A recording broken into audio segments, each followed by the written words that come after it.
Hi besties, hi bunnies. Coffee's cold, truce brewing, let's hit the road. Just Machado wheel in hand, time to unfold. Early light breaks, coffee chilling in my grip. Hi besties, hi bunnies, join the trip. Cruising mass highway, spilling secrets for hours. 1 to 3 deep, no holds barred, owning our power. Squad's got my back, riding waves through the storm. Besties and bunnies, keeping it warm. Got that wild spark, singing random and free. Keeping the vibe alive, just you and me. Trolls creeping in, haters twisting the feet. Weak shots flying, but they can't plant the seed.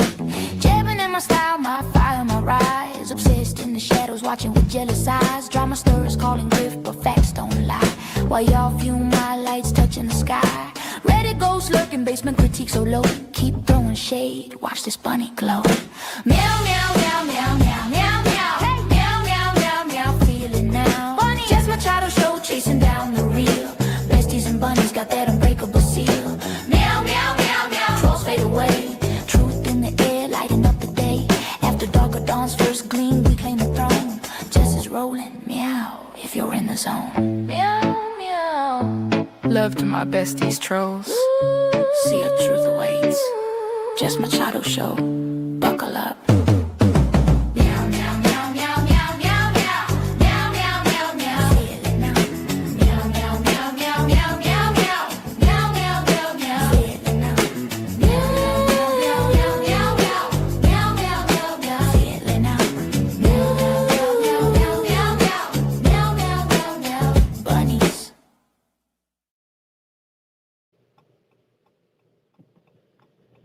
Good morning. Welcome to 24 on 24 with Jess Machado. I'm your host, Jess Machado, where we talk about all things Karen Read. Look at this guy. Look at this guy right here. Let's start that again. Well, that was unnerving. This person doesn't seem to know how to drive. And whatever. Start again. Good morning. Welcome to 24 on 24. I'm your host, Jess Machado, where we talk all things Karen Read and Karen Read trial related, except Karen Read is free. So we just get in the car and we talk about other stuff together. Good morning. Good morning, Ben Rosa. I texted Jimmy last night. Son of a bitch did not get to me until this morning. And I was like, is it good morning or good morning? So M-O-R-N-I-N-K or M-O-R-N-I-N-G-K. And because he didn't get back to me until some ungodly hour between like 3 and 4:15 a.m., the witching hour, so to speak, I was unable to accomplish something. If you are not on social media and you just watch me here, you missed the soft launch. Well, not even a soft launch. I told everybody yesterday that we have finally resurrected our merch site. We're going to talk a little more in depth about it. However, bestieheadquarters.com is live currently. Right now, it is live. There are 4 sweatshirts currently. The first one is a white hoodie that says 24 on 24. The 24 on 24 logo is like a green highway sign. I want to let you know that I have been working on that particular logo. Okay, let me speed it up. I have a tendency to drag things on. I've noticed this. People don't seem to mind, but on replay, I don't know how you're dealing with me talking so slow. The whole situation with revamping Bestie Headquarters has taken me an exceptional amount of time. However, the design of these hoodies has taken me far longer than I'm willing to admit. I have a real problem with things looking and feeling exactly the way that I want them to. And some of these designs I actually completely fucking scrapped and started all over again. And I just couldn't get it right. So anyway, let's say there are 4 sweatshirts on there. One is a white hoodie and it says 24 on 24 with like a green highway sign logo. The second is a black hoodie and it has the original Bunny After Dark logo on it in gold. Now, I don't know if that's going to be actually gold. I don't believe it is, but it's going to look like gold. We don't know. These are the first batches. You'll have to see when you get them. The third one is probably I don't know. Actually, I was discussing this with Jeff. I can't decide if the third one is my favorite. The third one is, it's powder blue and this amazing script, which I fucking had to rework 1,000 times. And it says Horizon Social Chart voting member, which I am obsessed with. I'm obsessed with it. I love it. But I even had to rework those words 1,000 times. Like, it was just like Horizon Social Chart nominee. I couldn't figure it out. But finally, after I probably spent 3 hours on that fucking hoodie.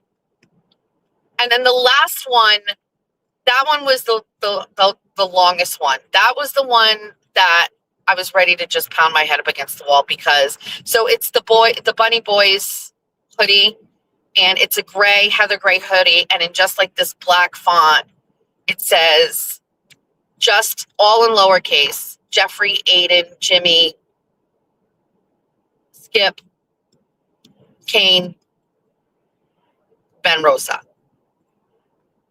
I kind of love it. But I didn't love the font and I had to keep fucking reworking it. Then I didn't know if after each name you needed a period. Then I had it in the middle, like in the middle of the shirt. And then I was like, no, all the way off to the side looks kind of cool. Oh, and Peter's name is on it. Thank you. Peter's on there too. I wanted to get a good morning sweatshirt done, but Jimmy didn't respond. And so I couldn't wait. So also I reworked the website to a different format and template, and it just 4 items show across the top on the first line. And so 4 hoodies was best. If I did 5, then it'd have to do 1 underneath. So I was like, no. Then I had to decide about the quality of the sweatshirt.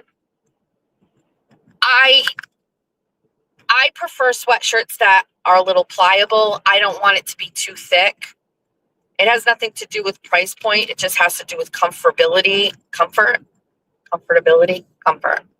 And so I didn't go with the expensive one because it's too bulky. The best sweatshirt I have is my very first one from Barstool. Not my To the Moon one, not all the other ones. The first one, and the brand that I bought is the same brand as my first Barstool hoodie, which over the course of 5 or 6 years, well, more than that now, is just this perfect hoodie. So I don't know. I ordered one of each to make sure that the site worked, that the payment worked, and all that stuff. We'll have to see. If after we get the first batch, we don't love the quality, we can rework it. Listen, I'm not a manufacturer. I'm not in the Fall River knitting mills making sweatshirts, okay? We're doing the best we can. And then price point wise, I kept them at a cool $40 in order to make it worth it. That's what it needed to be. I did not increase prices for size. We don't fat shame over here, where by default, they basically raise the price as you go up in fabric. Fuck that.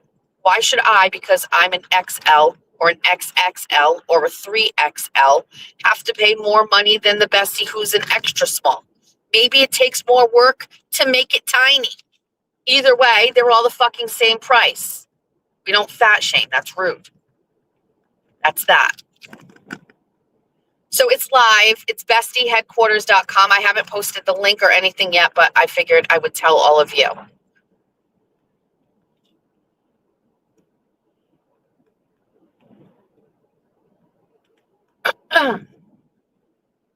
There is a song by Elton John that is probably one of my favorite songs. And I just don't know if anybody knows it. Oh my God, these fucking potholes. But does anybody know the song Blue Avenue? Gotta quit this habit. It's like some drug for you. My sweet, sweet addict. Your little apple blue. The same obsession. We ain't no cat and mouse. You linger on my lips like confession. You laid the traps in this house. And it's no use. Each way you lose, you and me at the crossroads of Blue Avenue. Hit and run. Alrighty, that's enough. I can't sing. All right. So it's bestieheadquarters.com. So let's talk a little bit about procrastination. Let's talk about why it takes me sometimes so long to accomplish things, whether they're small or whether they're large. So I launched Bestie Headquarters right when I started the Jess Machado show. And I did not understand how to use Shopify, nor did I understand how to use Printful. It was very foreign to me. It very much reminded me of chemistry in high school. My brain simply did not compute when I was reading it. I didn't understand. I couldn't figure it out. I didn't understand the concept. I understood, listen, Alex Cooper from Call Her Daddy fame and Barstool fame uses Shopify for her merch. And she is a sponsor of it. She talks about it. She advertises with them. And so I was like, I'm going to use this. This makes sense. Everybody uses it. It's a big brand. So in my mind, I kept saying, how come I can't figure it out? I couldn't figure it out. And I really struggled. And it was like a brick wall. And Thank you, Mr. Society. What can I get for you today? oh, holy shit, did you change the menu? Oh, I just realized there's all new things on that side. Okay. Okay, can I have a large iced white chocolate pistachio made with whole milk? Sure. What's a French toast latte? It's maple, vanilla, and cinnamon sugar. Oh. All right, we'll stick with the pistachio, and that's it for today. Sure. You want whole milk, right? Yes, please. Perfect. That's $49. Thank you.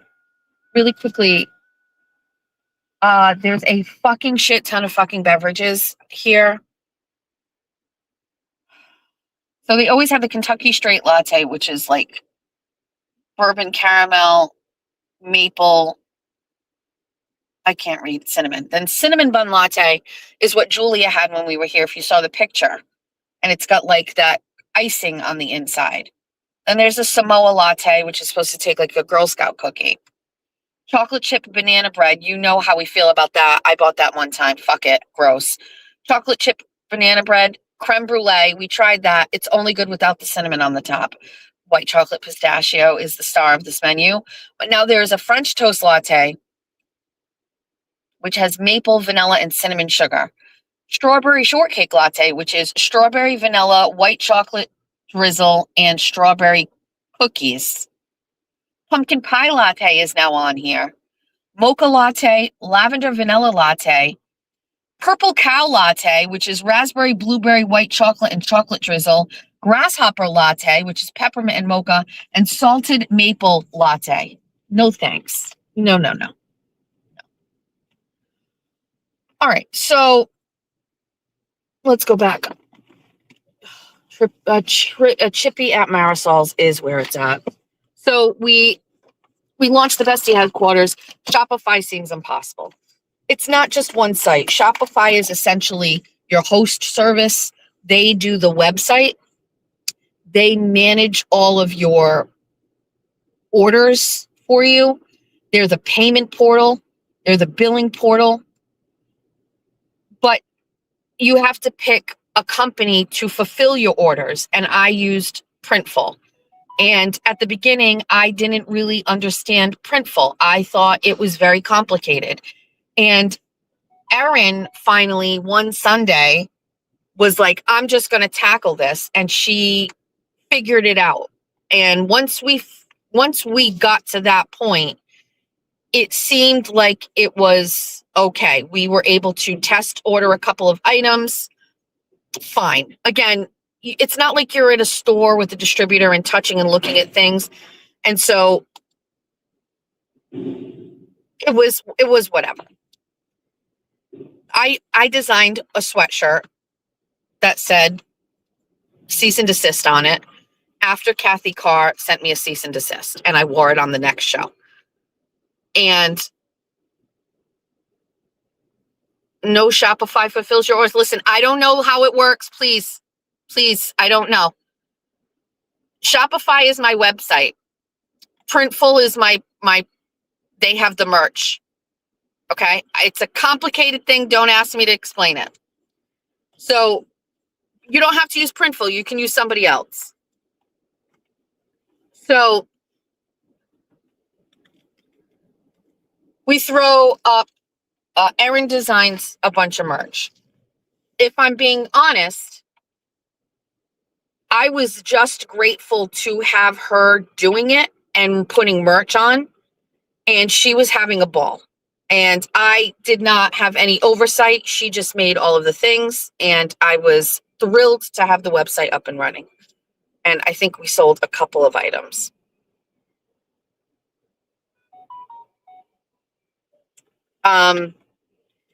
Then the Charlie Kirk situation happened where I was like, I want a Charlie Kirk sweatshirt.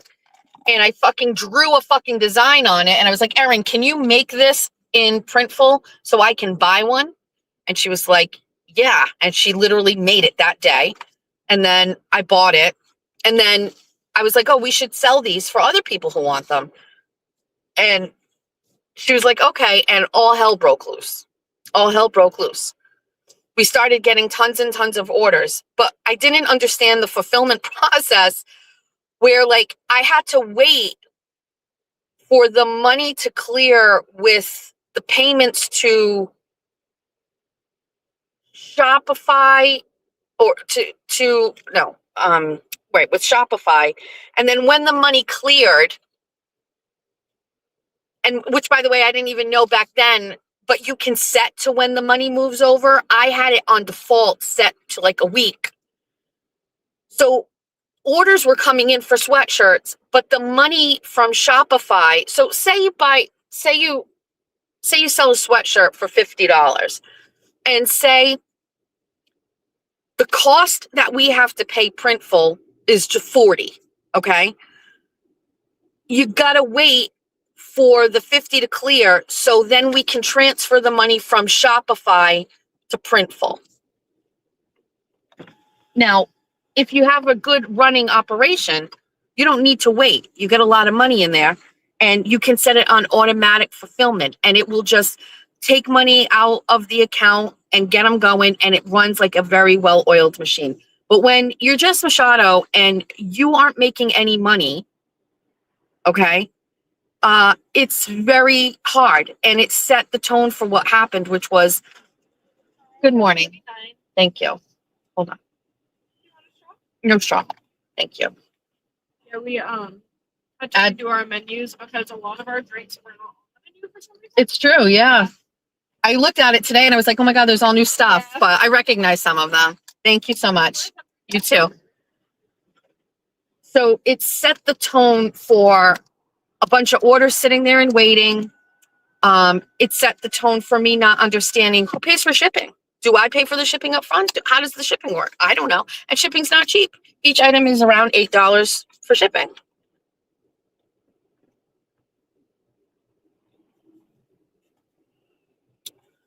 it went from being, oh my God, merch is so fun, to, oh my God, fuck this. Why did we do this? We should have never fucking done this.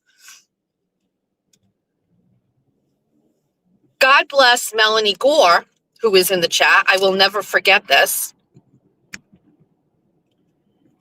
We were talking about what a disaster it was, and Melanie Gore offered to fund all of the merch that had been purchased in advance to get us out of that cycle of waiting. And I won't never forget, that was so kind. And it seemed like it was like, if anything failed or anything happened, we had that option. And so ultimately we stopped the website because we didn't want any more orders coming in. Then there was some fulfillment orders. Some people weren't happy with what they look like, the sizes. And I was like, and because it was like Charlie Kirk merch, it was like very sensitive, because it was like, it was just a fucking misstep that I really wish we hadn't done. It was the best intentions, but I never knew what it was going to be like. So,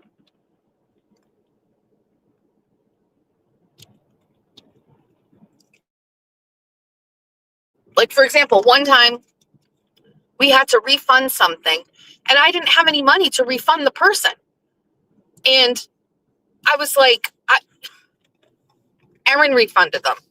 And I was like, okay, wait until I get a payment from my advertisers, you know what I mean? And I can pay. Like, it was just, and then it's just like, it's not working. You know what I mean? Like, it wasn't something that I thought I should undertake. So I took it down, and I was like, well, I don't like feeling that way. Then there was the scrutiny about the Charlie Kirk sweatshirts overall that I didn't. So that was lingering around Christmas time, I guess. The first time I heard somebody say it was Brian, I think, like, did you pay your Charlie Kirk merch stuff? And I was like, I don't like that people are insinuating that I'm stealing. Or more than that I came up with a concept or an idea to fucking grift off from Charlie Kirk. My husband got involved and was like, fuck that. So it just turned into like, I hated it. I hated every part of it. Now, fast forward.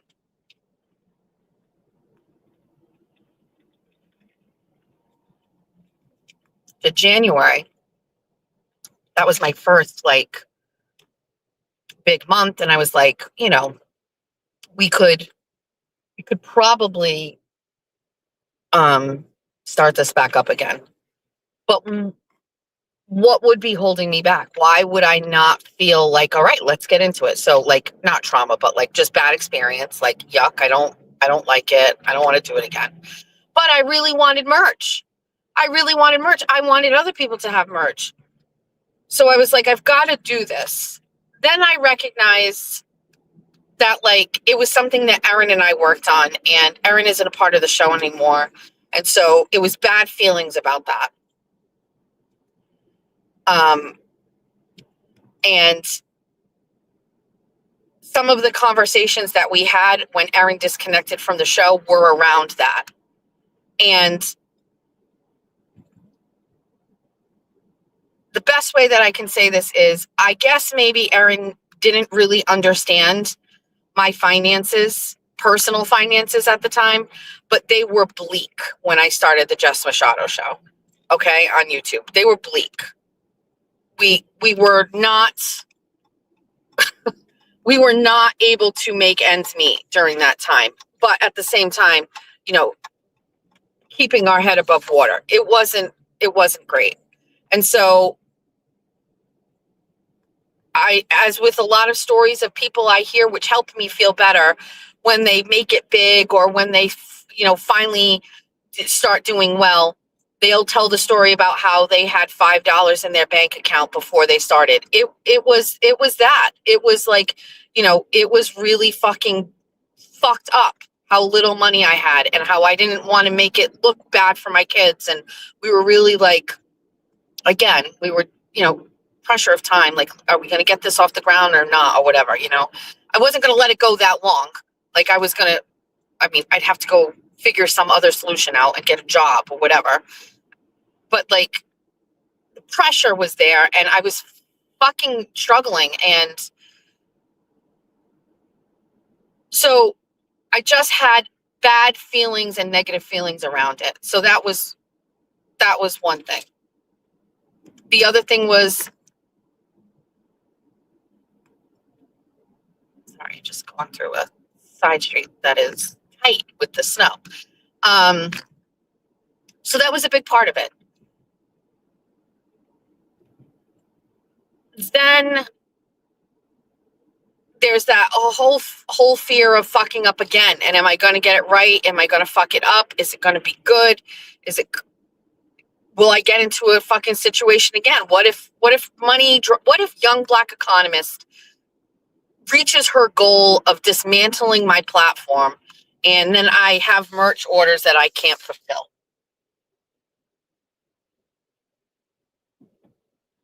So that, anyway, to make a long story short, after my payout this past month, I said that I thought I could, money wasn't the issue now. Like, you know what I mean? Money wasn't the issue. So then it was like, well, then I got paid in January. And so I had the money then. It wasn't an issue then, but I just couldn't do it. I couldn't fucking do it.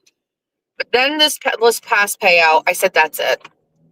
So I logged into my Shopify account for the first time in like 2.5 months. And I was filled with anxiety. I didn't want to open it. I was like, oh my God, do I have any fees? Like any, whatever, like all this shit. And I surprisingly had no issues. I had no issues. I couldn't really believe it. I was like, I don't know what I expected. I expected doom and gloom. And it was just, are you trying to get out? Are you trying to get out? No? Okay. Well, you're parked too far out. I don't know. Are you stuck?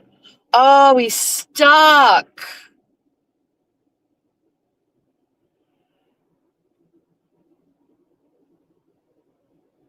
I'm just going to go turn around and see if he's okay.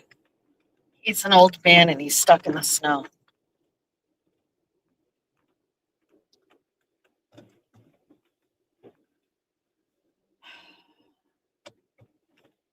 He's turned near the funeral home and he can't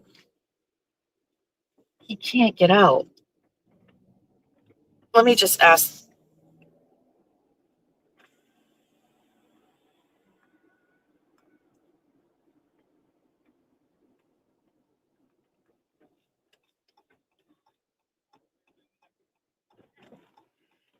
Do you need some help?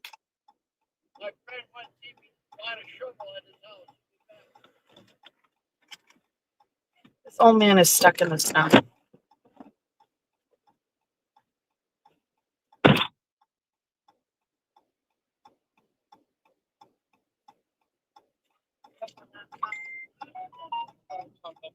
you have a shovel?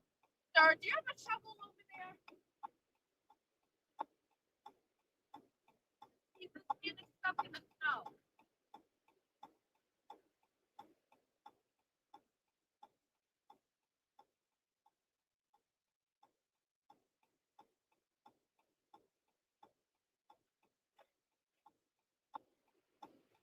You guys don't see it? You have a shovel, Lincoln? You have a shovel?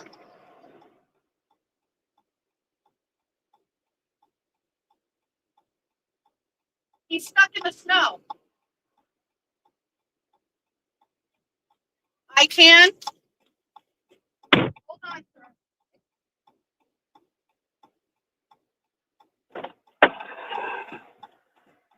Okay, we've got to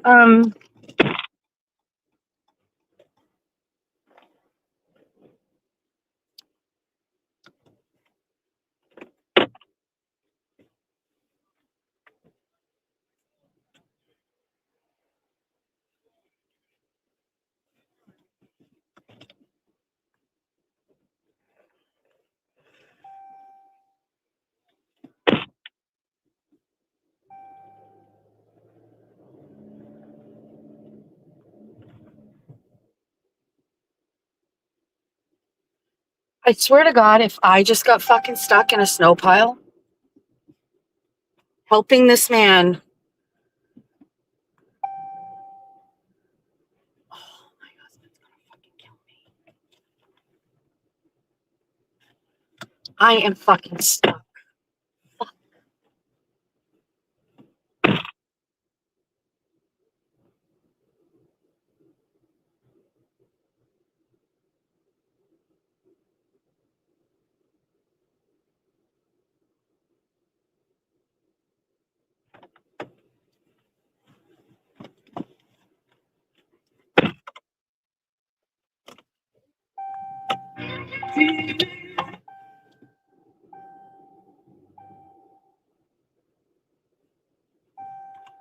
Oh. Okay. I'll be back.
We did it.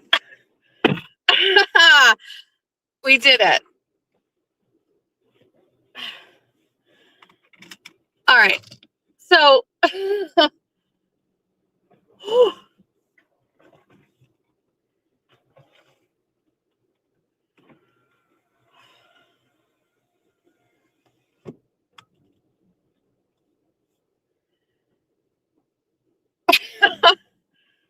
so I'm driving on. I'm driving on. What road is this? Buffington in Somerset, from Swansea to Somerset. We're right in front of Hathaway Funeral Home and that church on the right hand side if you're heading down towards. I don't have a brown line. I have a bra on. And so as I'm driving, I noticed I took note while I was talking that the church parking lot hadn't been plowed yet. And then I saw a car that was pulled in to the driveway, but I don't know, I can't remember, but in real time, I was just like, is he backing out? I'll pause and I'll wait for him to back out. And then I slowed down and I looked and I was like, are you ready to go? And he was nodding his head and he threw his hands up and I realized he was an elderly man. And so I was like, is this poor man okay?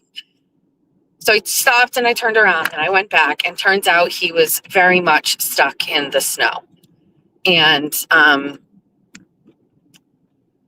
so across the street, Hathaway is setting up for a funeral or service. And so I yelled to him and I was like, do you have a shovel? And he's like, no, we don't have shovels here. We have people that come and do it. And I was kind of standing in a street and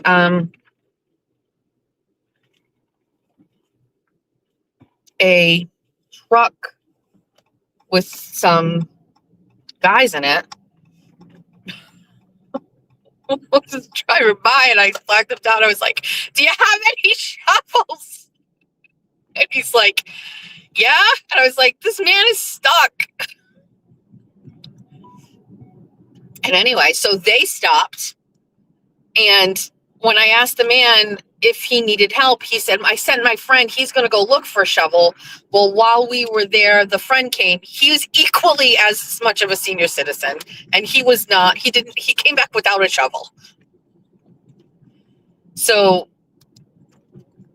then me and two of the guys in the truck started shoveling out from behind him. But the problem is it's all ice. And we tried to get it out. We couldn't get out.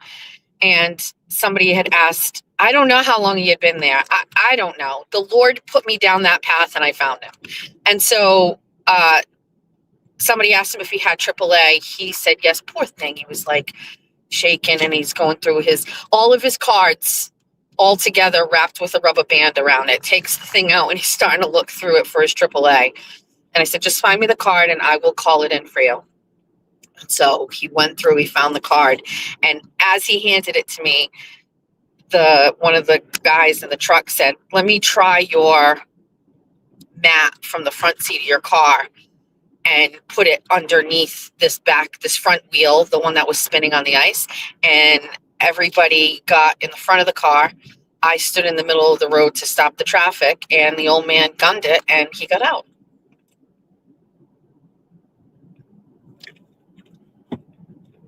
Then his friend, who was useless, goes, meet me over at the Dunkin' Donuts on Route 6.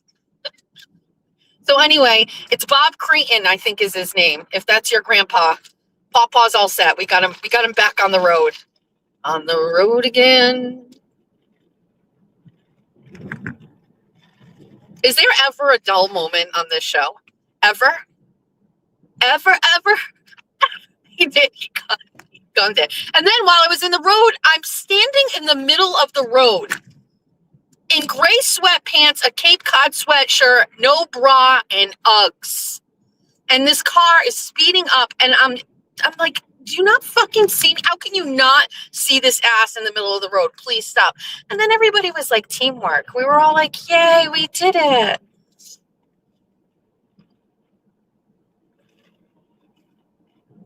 Anyway, back to the matter at hand.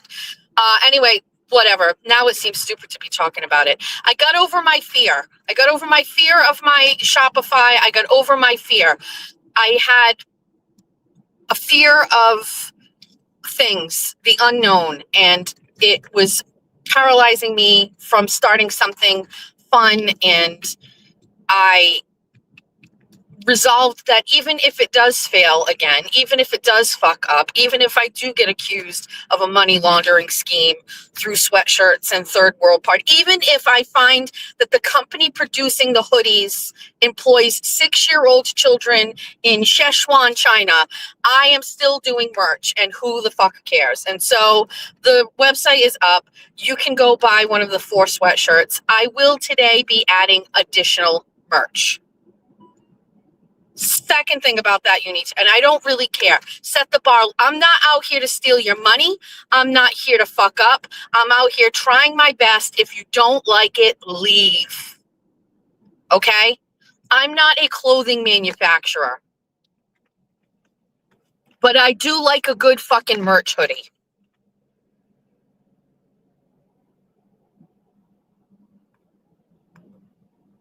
Next. If you have ideas for things you want on merch, text them to the Bunny Hotline, and I will take note. The options are endless, just so you know. Now, nothing for nothing, and I don't like talking about Erin because she chose not to be a part of the show anymore, but I didn't love the merch. I was happy that the merch was there, but I didn't love the merch.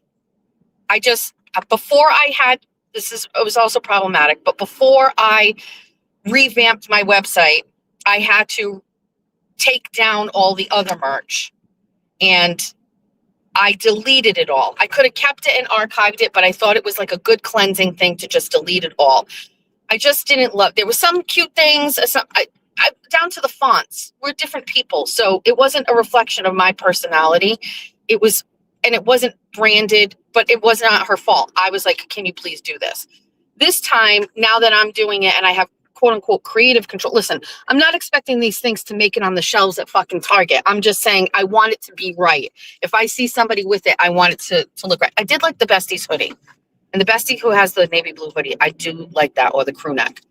But the options are endless. These are just hoodies. We can do each one of these designs in a crew neck.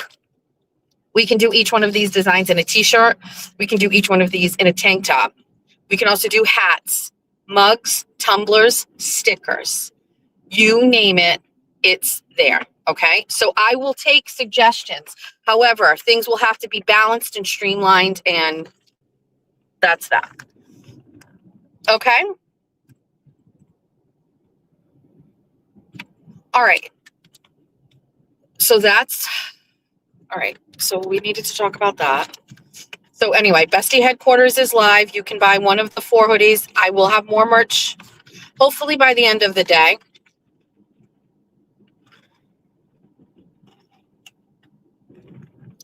And that's that.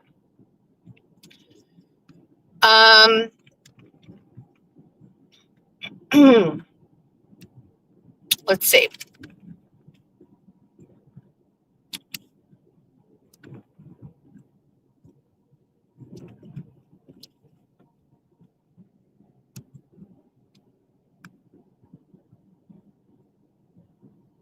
Can I pin a link to the chat? When I stop driving and digging men out of their cars, yes. It's just bestieheadquarters.com, but I will. Shout out to Julie from Bay Harbor Beauty. I caught one of her lives yesterday, and I love the look. She has like this great, like, dark gray wall with like this wooden circle thing on. I love the aesthetic of how it looked. And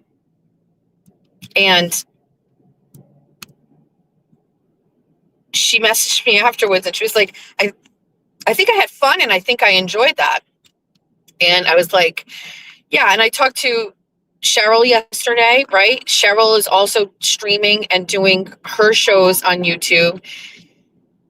I don't know, Erica is starting and his new Purple Kool-Aid drinker getting the views yesterday. He was talking about Meredith. And so he had quite a showing. I did not get to listen, but I popped in really quickly. And I think it's like it's great that people are working on these platforms. if you're thinking of starting a YouTube channel, I was saying this to Cyber Chick yesterday. I also said it to Julie from Bay Harbor Beauty. Like, you know, just put up the content. Just put up the content. So say somebody catches a live for the first time and they click on your channel. What if you have one video? But what if you have 10? You know what I mean? It looks better. It makes it feel more energetic. It makes it feel like you've been working and hustling towards it, or it shows that you have more to say. And so just put up the content. Don't overthink it. Just get it up there. I'll never take out all my old shows. I love that I have to scroll far back to find the originals. It's great. Yes, we do. I have a Beaver Moon sweatshirt. I have been reworking the font on it. And the placement and the words, like the top words were curved. So it was kind of like a circle. And I think it said nothing that a Beaver Moon can't fix.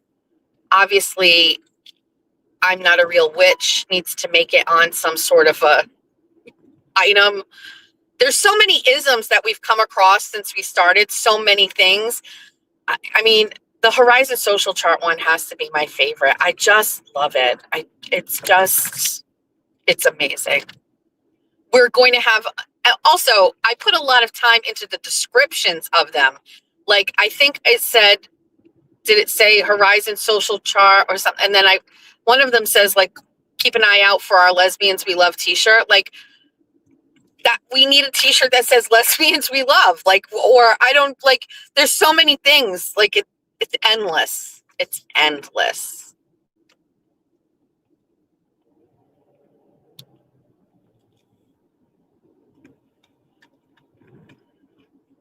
Sorry, the man in the car has me a little distracted.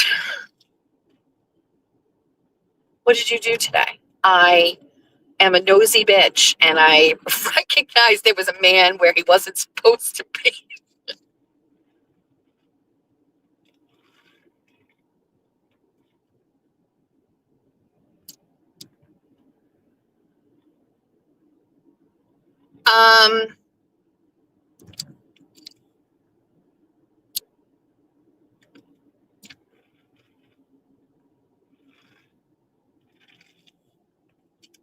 You should have the OG scanned on that merch. That is true. Georgia assisted with these, by the way. Georgia also came up with the idea that I should buy one of the hoodies and give it away at the meet and greet because she's smart like that. So I am going to be giving away, well, I bought 3 hoodies just to see them all. It was the boys, hold on.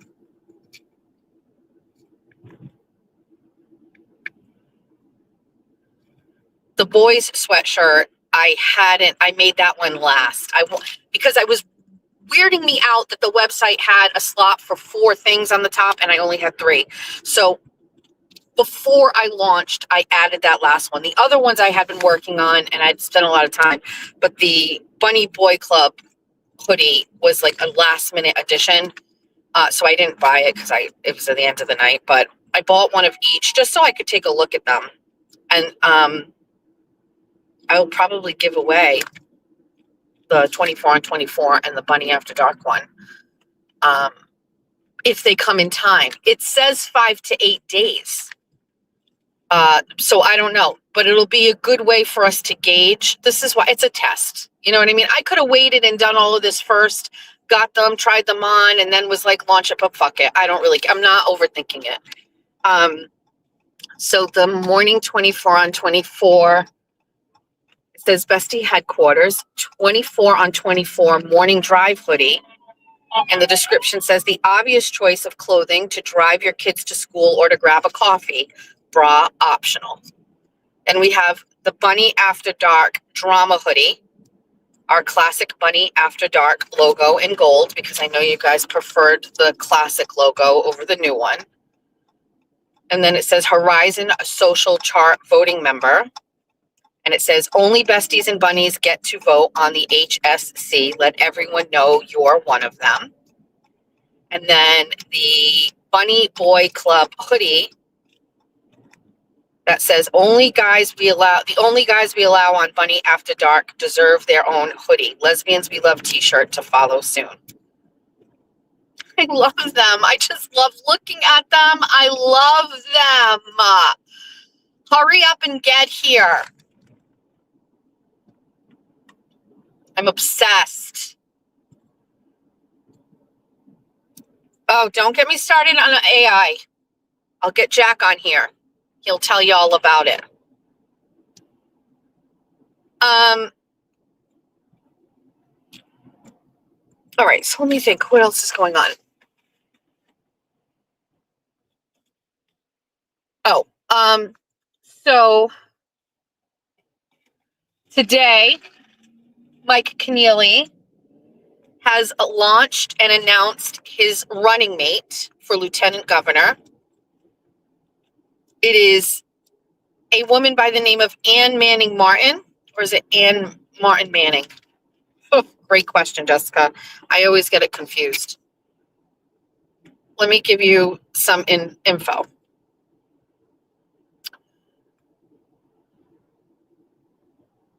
What is this?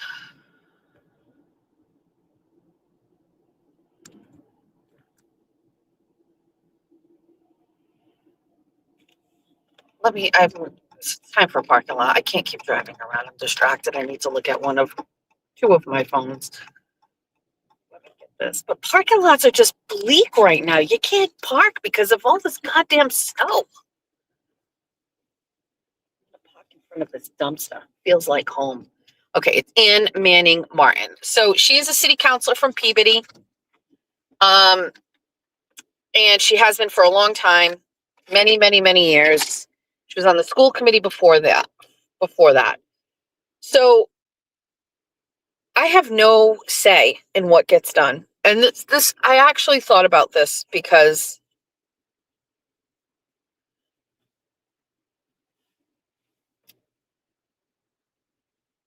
you don't need a lieutenant governor ticket like with you.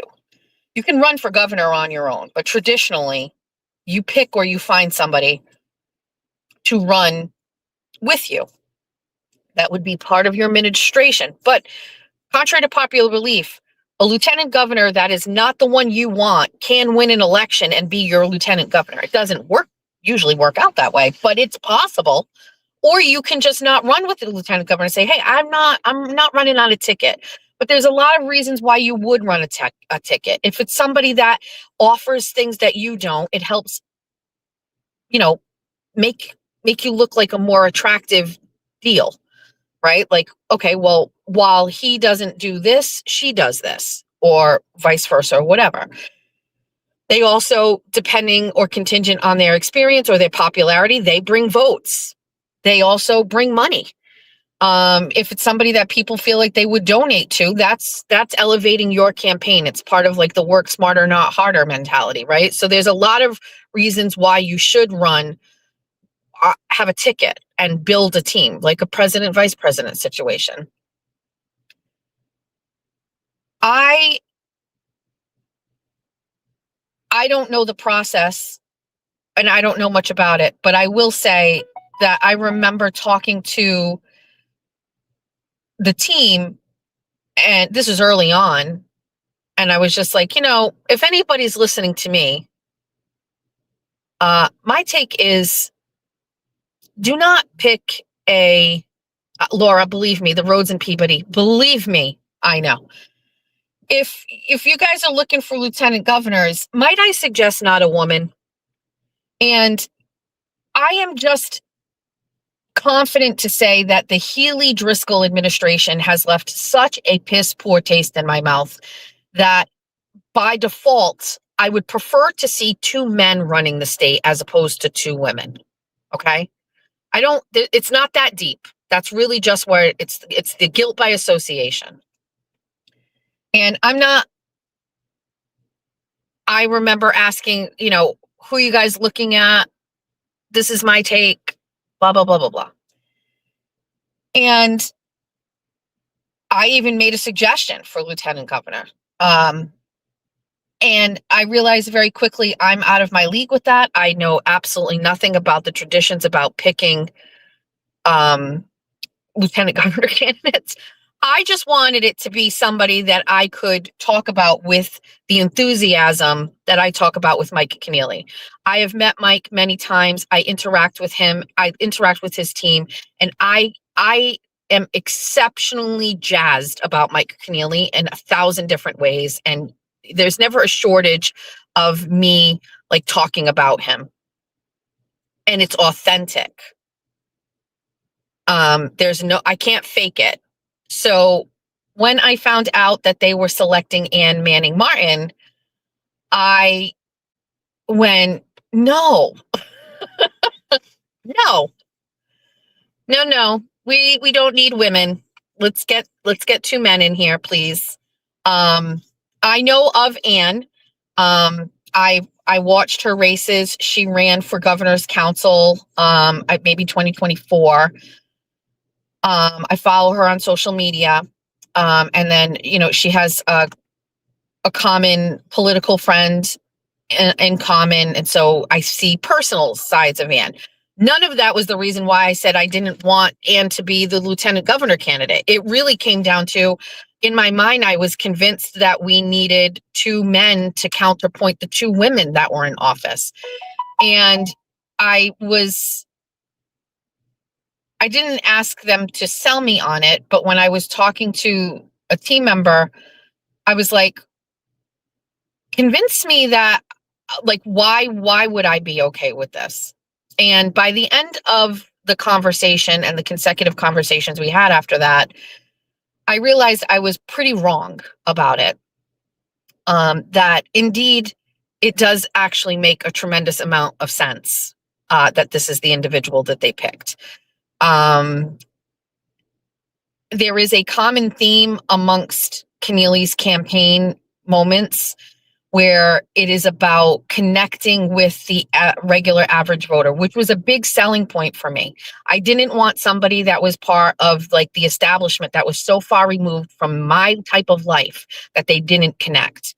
And if you notice and you go back, a lot of Mike Keneally's endorsements outside of mine, a lot of them are local government officials, city councilors, selectmen, school committee members. And I know that some people at first thought that was weird. I didn't.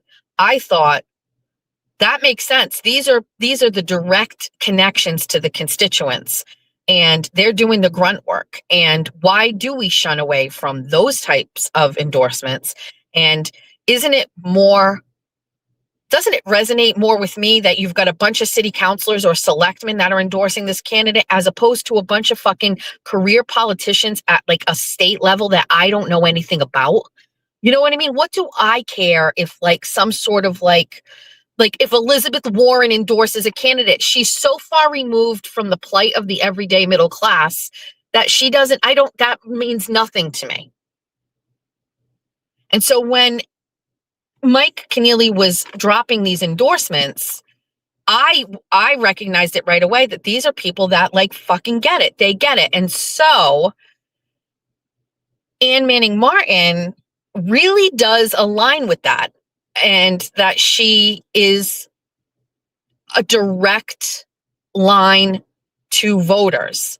She has been in elected office for many, many, many years, easily winning her elections year after year after year, right?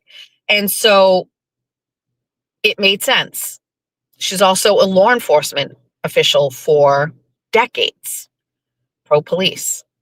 There are a lot of, she voted against the MBTA Communities Act, not voted, but is like a strong opponent against it. And so I learned that sometimes I'm not always right. And I was begrudgingly kind of like kicking the wall, like, ugh. And then I realized, what the fuck do I know about this stuff? What do I know? Who the fuck am I? You know what I mean? Like, just stupid, Jessica. You're so dumb. So I knew that this was coming. Today they launched her campaign. And I'm so confident that it is the right move, and I'm excited for it. I have a little guilt that I wasn't on board with it in the beginning, but I mean, first of all, it wasn't like I was running through the campaign headquarters like a menace. I was just like silently, just like, I don't know, like disappointed. But I digress. I think they got it right. I think they got it right. So anyway, I will be sharing her stuff today on Twitter at a minimum. I don't know if I have found the one on Facebook yet. But Ann Manning Martin is the next candidate. The next lieutenant governor of Massachusetts. She's running on the same ticket or running mate, so to speak, with Mike Keneally. They are the first ones to announce their running mate, their lieutenant governor candidate. And that's exciting to be the first to do that, to kind of get ahead of everybody else. No doubt the other candidates will have to, come out with theirs. Maybe they're not going to have one at all. I don't really know. There is a woman who has been running or saying that she was going to run for lieutenant governor. Her name is it Ann Bresley? Bresley? Not sure. I saw her at the campaign event when we went to that kickoff in Bridgewater. She was there. I do see her kind of making her way around the state. I did hear her speak. Not a fan. I didn't like the messaging. I didn't like the branding. I don't know if she's out there trying to like get some sort of like recognition and get name recognition, and then somebody else is going to scoop her up. I'm not really sure. And by the way, that could have been the case for the Keneally campaign, and I was not. It takes a lot to impress me with these lieutenant governors. I don't know what else to say. It takes a lot. So I wasn't thrilled. I don't know if she is going to run on her own as lieutenant governor. You got to get a ton of fucking signatures to get on the ballot. So I don't know what her team is or who her team is, but we'll talk about that a little bit more later. But anyway, Ann Manning Martin for lieutenant governor has launched her official campaign today. There's a great video out there where she talks directly to you, and then Mike Keneally jumps in, and then they talk to you together, and it's very well done. Looks great. Sounds great. Great message. But I don't, it's not all about that. It needed to be right. And so I'm glad I knew about it in advance and was able to do my work and read and learn and listen and convince me that this is the right fit.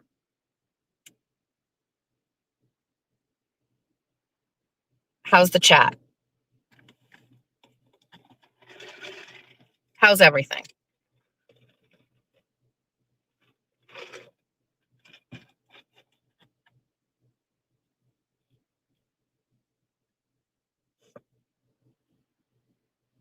What is this? Okay. Oh, somebody sent me a message that said, you definitely need an Erica Walshwood Never hoodie. So that's what I mean. I think you guys will have like a lot of great,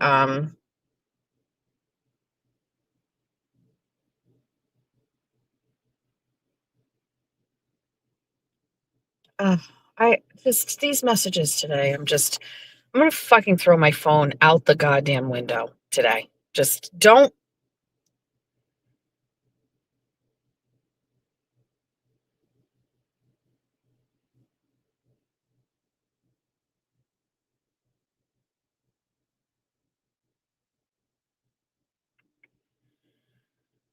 Okay. What did that just say? Just gift.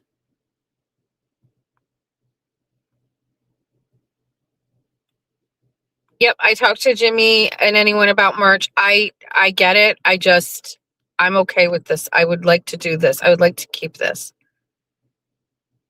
Just gift us memberships, please. New month, not yet.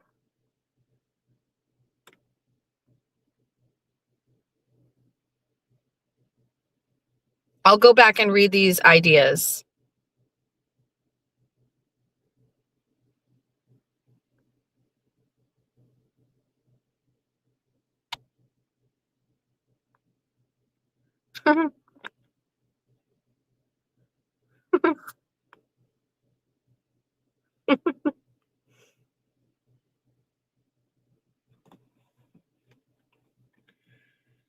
Okay. I will say what's going on Twitter right now is intense. There's a ton of drama. I can't handle it. I don't care. I don't know what's going on. I'm confused.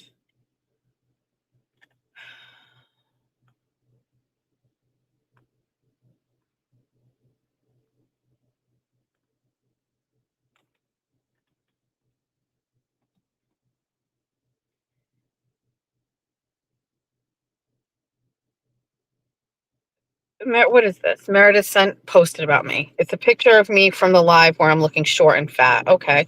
Serious question. Why is it acceptable for one creator to mock my crooked eyes or Jen Altman's small lips? Things neither of us can change, but it's unacceptable for us to criticize that same person's morbid obesity, something she actually can change. It is acceptable to do that. You can do whatever you want. And while we're at it, why is it acceptable when her leader, he's not my leader, he's my peer, regularly calls women fat? I believe his preferred term is moo cow. Why isn't that considered body shaming? Maybe it is. I just don't care. I don't want people telling me what to do, so I don't tell people what to do. Perhaps he'll tone it down given he himself needs a brassiere. Really, these days? You can't build a platform on tearing apart other women's physical features and then demand protection from the same behavior. Either way, we are against body shaming or we're not. The rules shouldn't change depending on who's speaking. So let's clear something up, you fucking psychopath. Number one, you can do whatever you want. I don't take action on people making fun of me or my weight. I don't go and file harassment orders because people have parody accounts where my ass is blasted all over the place. I don't care about that. I don't care. Like, where have I complained about that? Where am I, like, getting upset over people posting pictures of my teeth or my ass or my stomach? Where? I don't care. Get it right. Don't try to deflect. I fucking reported you to your job because you edited a video to make it look like I said, fuck the Jews, Meredith. That is what I bitched and complained about. That's my threshold. That's my bare minimum. You want to go and make a video and you want to crop out the context of me saying that and make it look like I'm an anti-Semite so that I can get dragged on the fucking internet? Or get fucking hate fucking shit thrown at me online? Absolutely not. Don't make a post like this, Meredith. Like, don't make a post like this. You know what my issue was with you. I have never once complained that you fat shame me. I don't fucking care. Bitch, I wake up every single fucking solitary day thinking I am the best fucking thing on the earth. I promise you. People calling me fat does not resonate with me. I grew up with the stepfather who called me Porky. That was my nickname, Porky. I have built this fucking armor decades ago. It doesn't resonate with me. This picture doesn't like make me hot. It doesn't make me stress out. It doesn't cause me like anxiety. Like what I see people in real life. I was at this courthouse with a bunch of people. It didn't stop people from coming over and fucking taking selfies with me and being like, I'm such a fucking fan. It didn't stop people from being like, oh my God, Jess Machado's here. Can I talk to you for 5? It didn't fucking stop. My fat ass and my fucking fupa didn't stop anybody from coming over and telling me they love my fucking work. My ass isn't the one live tweeting from the courtroom, you dumb bitch.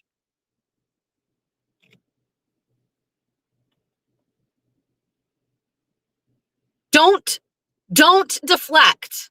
That is not my issue with you. That is not my protest with you. My protest is that you're a fucking crazy person. And that you took the time to cultivate a video extracting portions of bigger pictures to make me look like something that I'm not. I don't care about physical appearance. I care about character. And I'm not an anti-Semite. And I don't like the fact that you made it look like I was. I don't like the fact that you did it by using my own fucking words. Fuck that.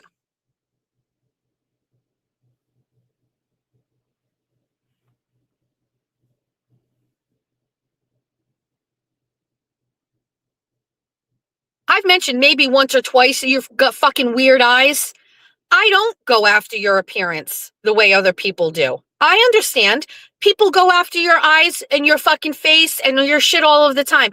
And gentlemen too. I get that. Also, do you want me to start a class? Do you want a class? Do you want me to run a class on how to handle that when that happens? Do you want me to teach you how to respond on Twitter when that happens? Do you want me to give you a skill set so when you see or read somebody talking about your eyes, it is what I do, which is it rolls right the fuck off me. It doesn't bother me. It doesn't even make me miss a step. I don't pause. I don't do anything. Do you need me to teach a fucking class? We'll do it on Zoom.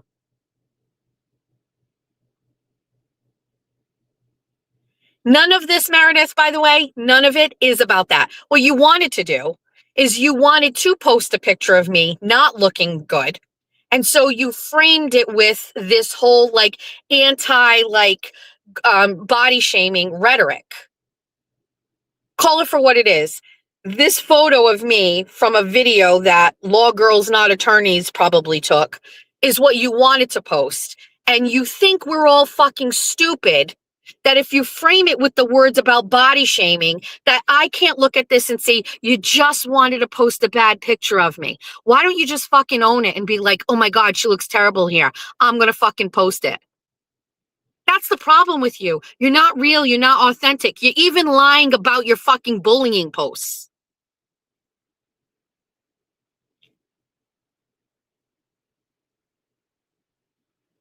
So like this, I don't care.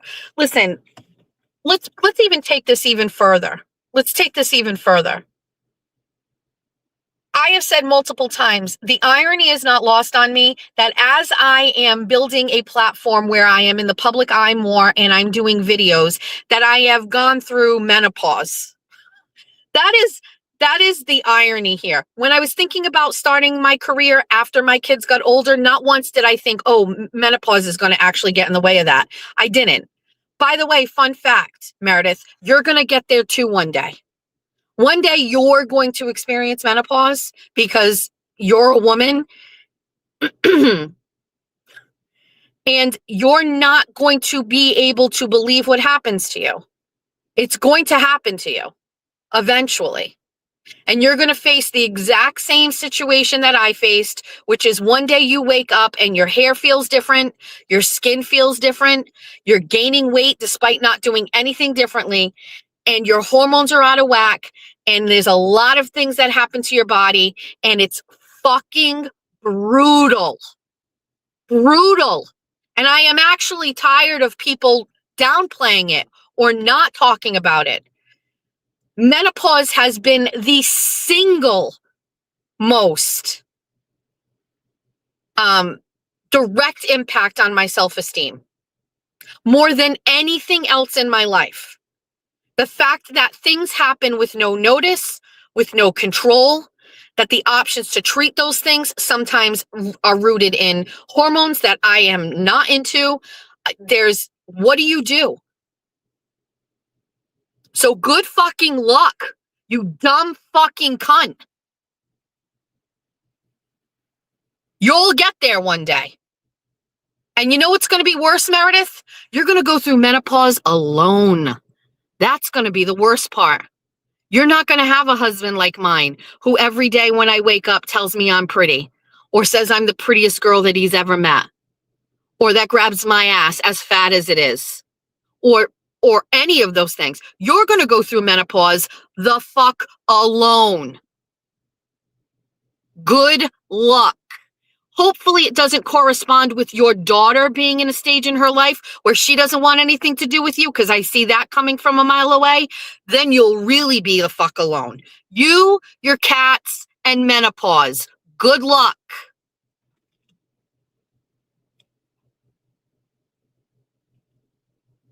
Put that on a fucking hoodie. 5150 menopause cats.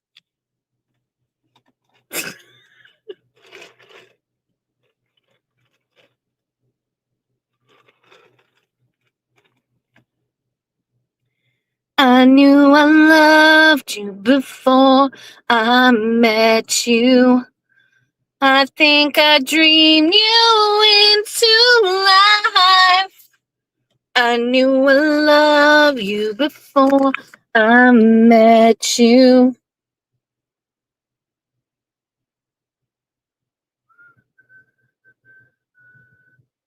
Hold on a second. I just got to block somebody.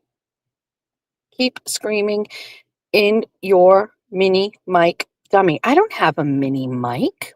Ban user and delete. Bah. Bah. Matt, you get me chip.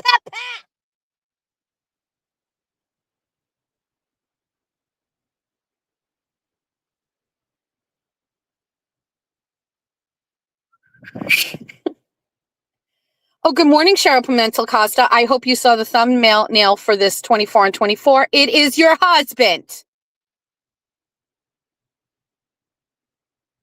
And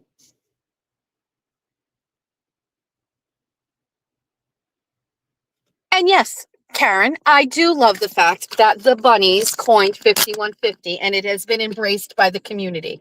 Thank you. I knew I loved you before I met Cartman. What, you guys don't know about Cartman? You don't know that I can do Cartman?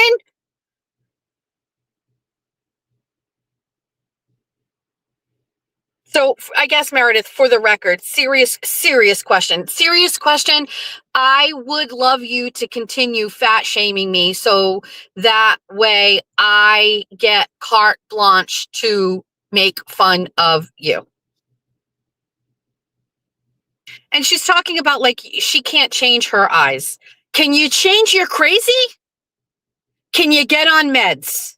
Can you do some sort of telehealth therapy every day?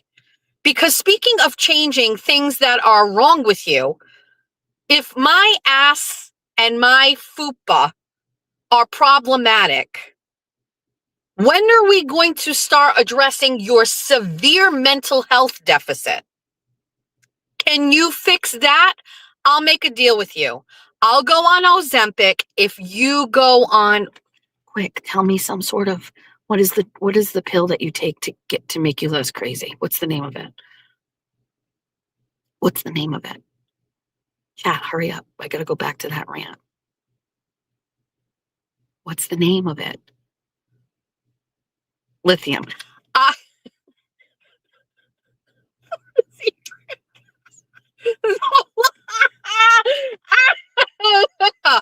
Okay, Meredith. Challenge accepted. I will go on Ozempic if you will go on lithium. Okay? Okay. Challenge accepted. Let's see who improves first. I'm going to shed the pounds and you're going to shed the crazy. I'm just looking to see if this is all that she said about me. I have no idea. Let me just look. Okay, it's good. No. Thank you, bunnies. Meredith, I will go on Wegovy if you go on ketamine. I will go on Mounjaro if you microdose. Forget it. I cannot. Can't. Zap treatment.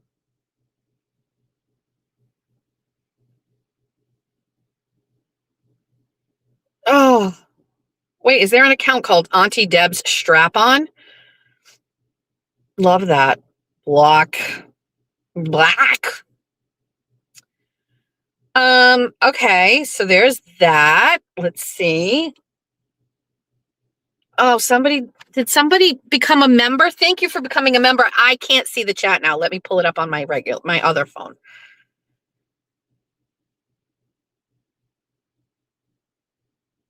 Oh, Aiden is doing his bust stop live.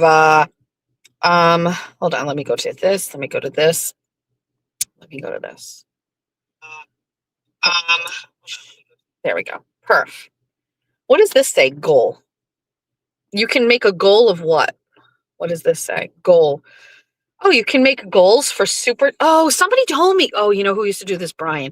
Can you imagine if I did a show and I was like, I've got the goal of I need to get 10 super chats? It's basically pressuring people to donate money. And it puts a timer on it? No, that sounds weird. Girl interrupted.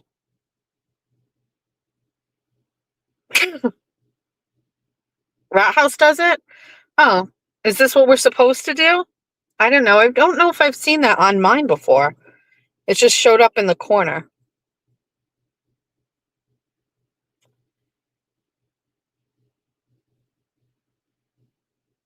Danny does it on Rat House. Sarah Quill. I'm just. Oh, the chat is great. I love the chat. I love the chat. Has Brian been able to turn it around since the Nancy Guthrie case is pretty much over? What's that like? Because now there's no more like crazy daily updates anymore. Oh, he's just moved on to the deposition of Bill Clinton and oh, Jesus. Yeah, so just released Hillary Clinton deposition in the Epstein files. 4-hour live stream with 7. We are back. What is this?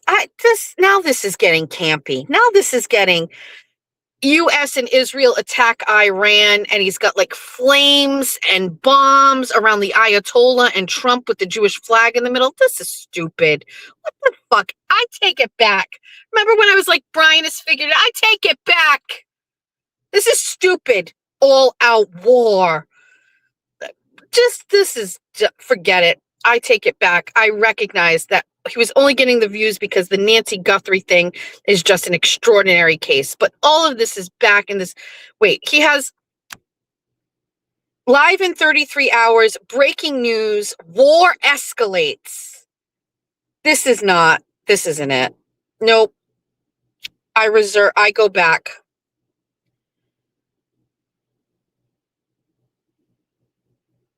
Now he is talking about, no,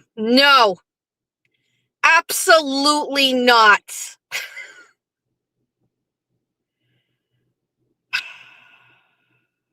I blame myself.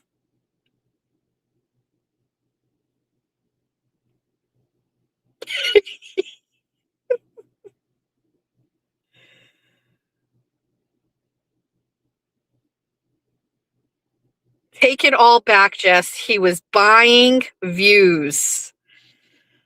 Hi, Kane. I'm going on Kane's show tonight, everybody. I'm going to be such a fucking menace on that. I don't have to worry about it being my show. I don't have to worry about anything. I'm just going to go on Kane's show and be so obnoxious. I'm kidding. I'll be great.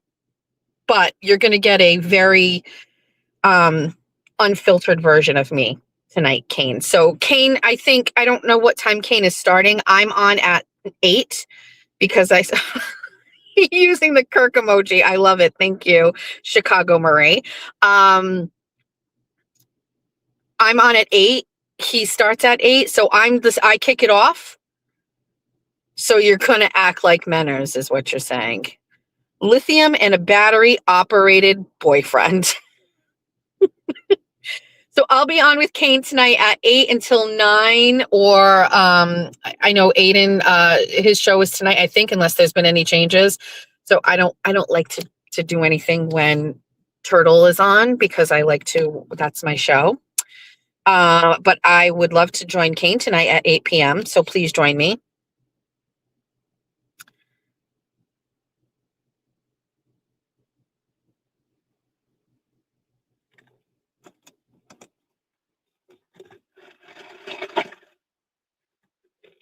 Kane, did you see that you're on one of my new merch hoodies? Also, how does Ben Rosa feel about that? That his name is on a hoodie. I didn't even ask these guys. In true Jessica fashion, I just made a fucking hoodie and put everybody's name on it, and I don't even care.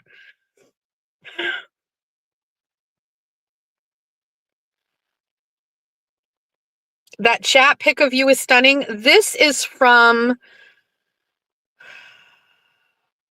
I'm going to say 3 years ago or 4 years ago. 4 years ago. And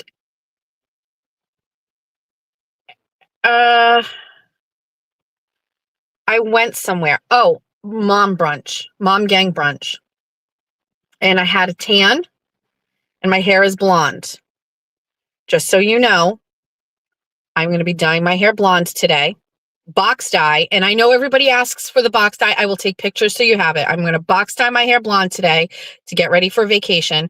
And when I come back, I will have a tan. I have also been eating very differently,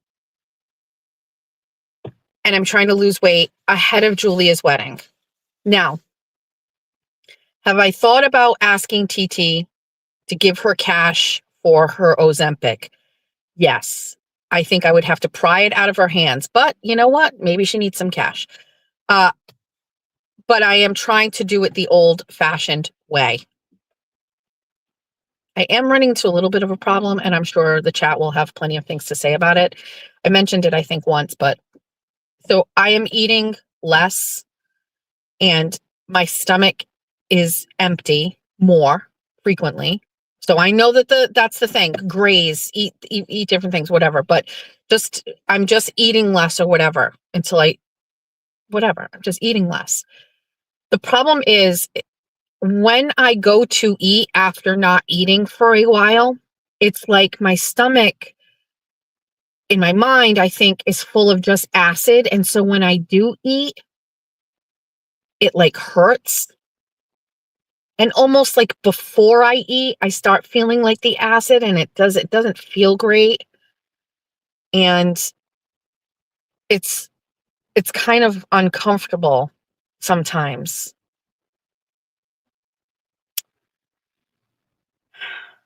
And it like gives me a little bit of like indigestion. So I don't know why.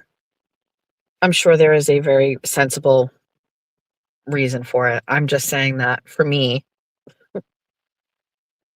Kane's YouTube, thank you, Champ, for asking.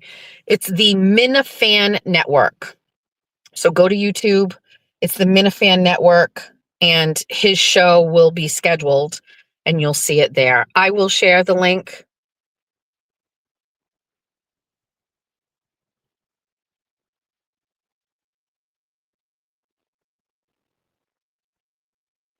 Coffee triggers it. So I'm just saying, like, because I'm deliberately eating less, there isn't any snacking in between, anything going on. Literally what is happening is by the time I get to eat, and also it has happened, if I go too far and I haven't eaten for a really long time and my stomach has been empty for a while, I can't eat. I will have to like drink something for a while, then wait, and then go ease into it. Like it happened when Jeff and I went to when Jeff and I went to Pine House on Saturday to eat, I went for coffee with Julia, and I only had half my bagel. By the time Jeff and I went to dinner, it was like 6:30. No, 5:30. I hadn't eaten anything all day. I had a bottle of water, 2 bottles of water, and it was like so hard to eat. My stomach was just like, ugh. It was just like, so then when I ate my meal, I couldn't finish it. I only could eat half of my sandwich. Even though I was clearly hungry, my stomach couldn't handle it. And so it's just whatever. I just got to deal with it. I'm not complaining. Whatever.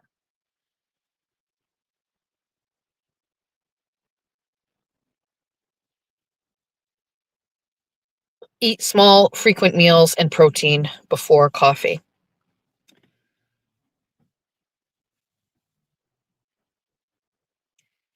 I do. So I took a picture of it because I sent it to Julia, but I do have pretty much every day. So what time is it now? It's 9:00, probably like around 11:00. I'll make a plate of all of this stuff on it. And then I will eat just that until dinner time. But the plate is, did I tell you guys this? I do a scoop of everything hummus. I put it in the middle. And then I cut up a turkey stick, like a Slim Jim style stick, but it's like turkey, right? Spices or whatever. I cut that up. I put that on the plate. I grab a handful of almonds. I put that on a plate. I take an apple and I slice half of it into thin slices. I put that on a plate. I get mini cucumbers. I put those on the plate.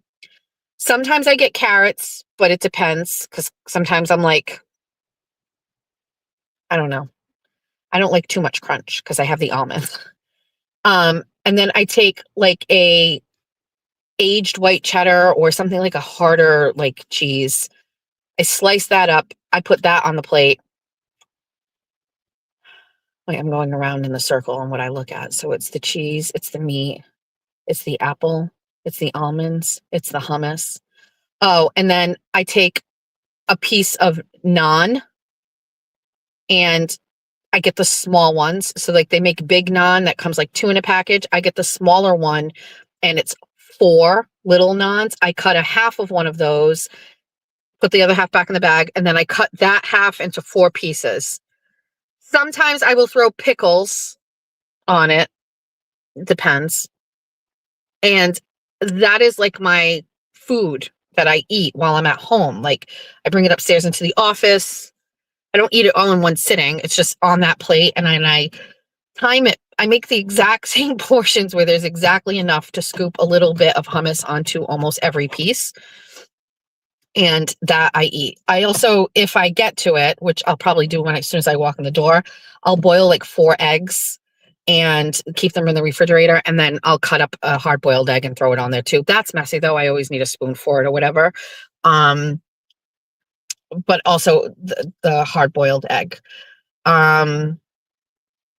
So that's basically what I've been eating every single solitary day. Sometimes there's a little variation of that. If I don't have apples, I put strawberries.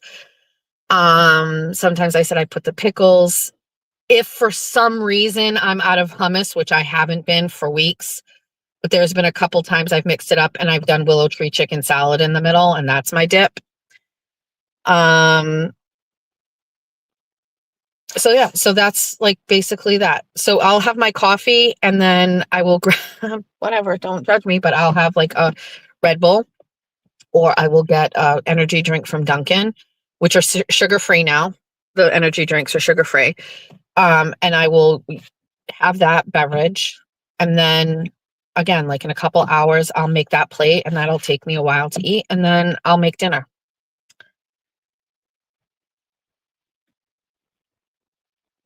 Oh, Eric, that's what happens with prednisone. Are you kidding? And it is working. I am losing weight. I feel great. I'm not groggy.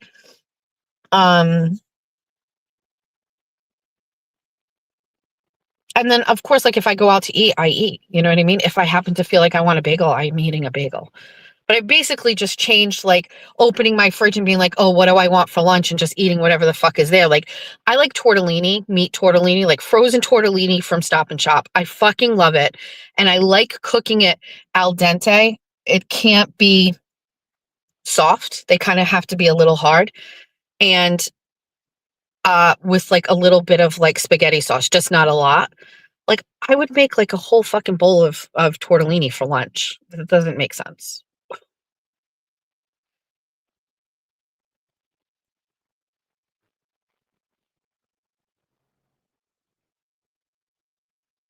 Oh, I love prednisone. I do have it just in case. Also, I don't want to change up things or do too much because I'm going on this trip in a shiny rocket ship soaring through the sky, little Einsteins. Going on this trip, and I'm paranoid that I'm going to do something over the top, get myself sick, not be able to fly, not be able to go, all of the things. Trip anxiety is real. TT is on another planet. She's like messaging me every 5 minutes. Oh my God, the trip is in so many days. I said, yeah, YEAH, yeah, in our messages. And she goes, well, you don't sound excited. And I was like, I am. It's just, I have so many things. So many things to do.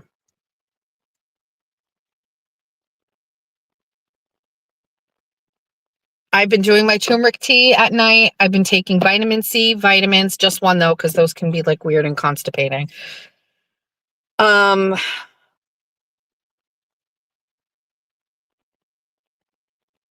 Also, I have thought about it. I'm going to eat whatever I want when I'm on vacation. Will my tum tum be okay with that? Who the fuck knows? Don't know. Jess, are you going to be at Kelsey's hearing on the 12th? I will be. Yes. And I made the executive decision that I will be staying there for the trial. I won't be going up each day, so I will be staying as long as the trial is on schedule. It starts on the 23rd, Monday the 23rd. I will most likely get up there the night before and stay Sunday until the trial is over and just stay up there.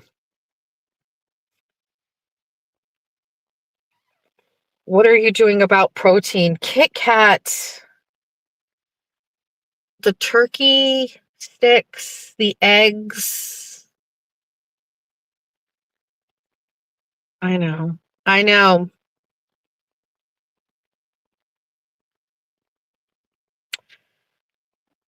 Don't be nervous. Just go. I mean, you go one time and that's it.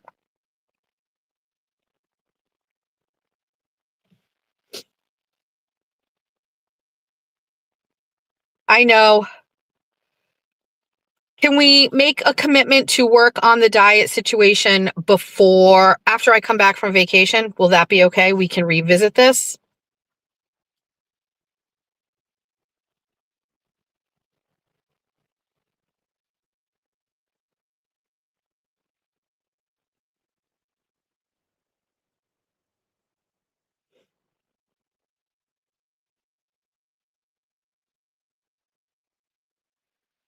All right.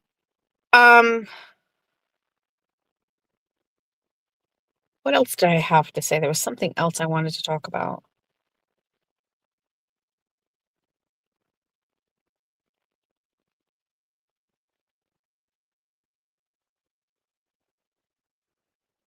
Okay. Listen, if I find the right steak, like a thin steak with Market Basket has the one I'm talking about. I could get a steak, like a little petite little flank type steak, and eat a steak with eggs and some sort of like, I would need hard-boiled eggs and steak. I could eat that every day.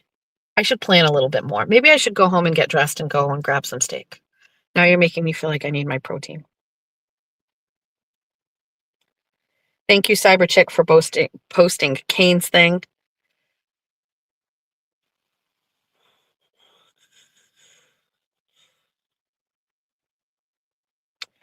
Also because I feel like I have to report on it or share it. February is officially over. Looking at all of my demographics, data, and analytics for YouTube for the month of February, surprisingly, I was only off the mark. Okay, so I was down in February by about $1,300 for the month.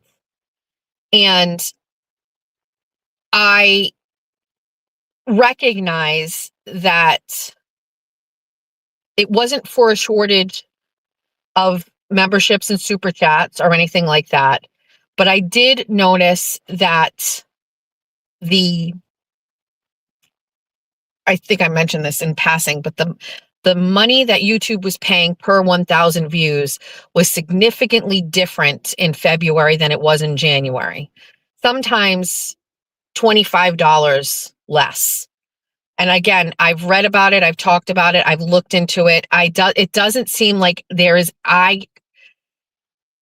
you can control certain things, but at the end of the day, it is obviously YouTube that makes that decision. And I do know that some people have shared, and I've read what you guys have sent about YouTube in February and all of these things. It was a short month. I also did not do 2 Saturday shows, although I did make up for them with additional shows, whether it was a Friday night show. But for the most part, the numbers were the same. So this is why I look at it and I'm like, what are we really looking at?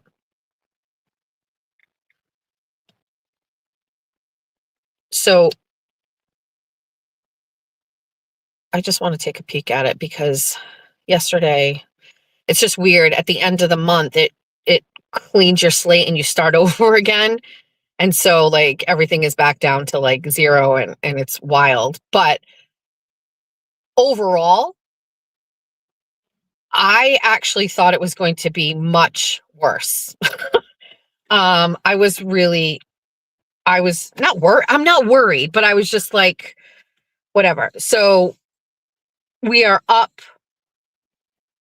So summary over the last 28 days, we are up 246,000 views.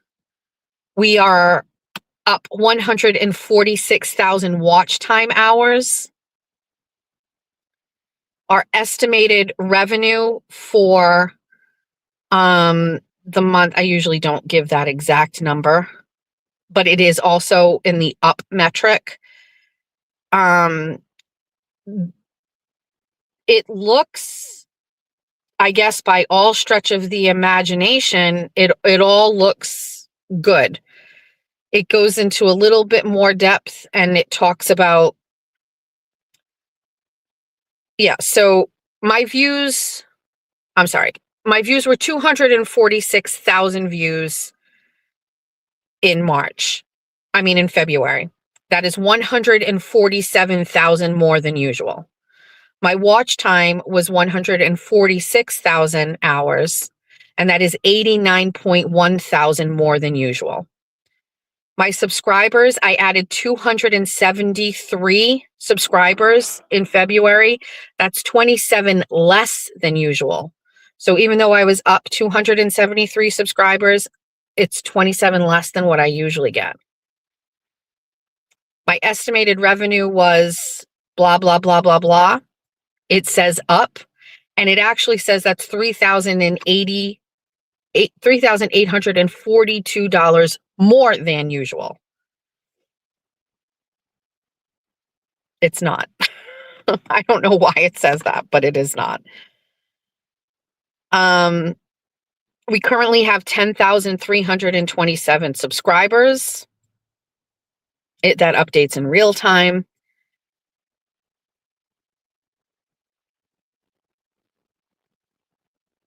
Impressions for the month of February were 1.5 million. And that is 2% less than the previous 28 days. My impressions click-through rate, I have no idea what that means. That is at 21.4%. I do not know what that means. And then the average view, it doesn't tell me whether it's up or down. I should probably, let me screenshot that, and then we can look at it next month. And then my average view duration is 46 minutes and 11 seconds. Again, I don't know if that is up or down. How viewers find your live stream. 60% browse features, 10% YouTube search, 10% channel pages, 7% suggested videos, 7% notifications. My audience. So this is from February 2nd to March 2nd. My monthly audience is 27,100. 27.9% of you are new viewers. 31% of you are casual viewers, and 42% of you are regular viewers. Channels your audience also watches in the last 28 days. Attorney Melanie Little, Auntie Deb, The Glairer, Turtle Boy, Nurse Kim. When your viewers are on YouTube, your local time over the last 28 days, the most busy times that my viewers are on YouTube are Monday and Tuesday mornings between 7 and 6 p.m., 7 a.m. and 6 p.m. Wednesdays are only at night between 5 and 10 p.m. Thursdays between 6 and 10 p.m. Fridays, first thing in the morning, then in the middle, and then at night. And Saturdays, almost non-existent at night. That's the only thing I see. I'm assuming that's because of Daddy. Videos growing your audience. The Jess Machado Show Season 2, Episode 3 is a very high video for growing my audience, as is one of the Bunny After Dark episodes, very high. What your audience has been watching in the past 7 days. Is this interesting to you guys? Do you care about this? Is this interesting? What your audience has been watching in the past 7 days. Melanie Little live, Massachusetts versus Kelsey Fitzsimmons. Babysitting, Auntie Deb. Karen Reed, phone fight continues, Attorney Melanie Little. Get Up and Shovel with Auntie Deb. And then episode 855, Turtle Boy Live.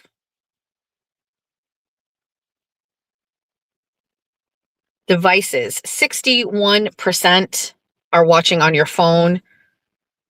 23% of you are watching on your televisions, you assholes. 9% of you are watching on your tablets. 6% of you are watching on your computers. 85% of you are from the United States. 4% of you are from Canada. 3% of you are from the United Kingdom. 1% of you are from Australia. Fuck you, Menners and Chris Koala. And 1% of you are from Ireland. 94% of you do not watch with subtitles.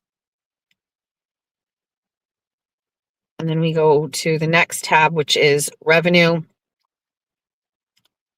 And we can't really share any of, I mean, we can.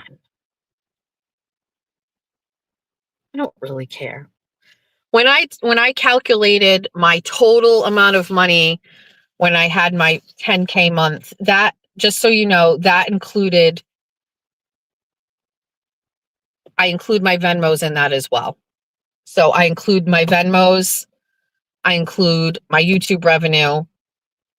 I can't remember if I included my X in it, but it's very minimal. I make only a couple $100s a month from X. I should be including my Substack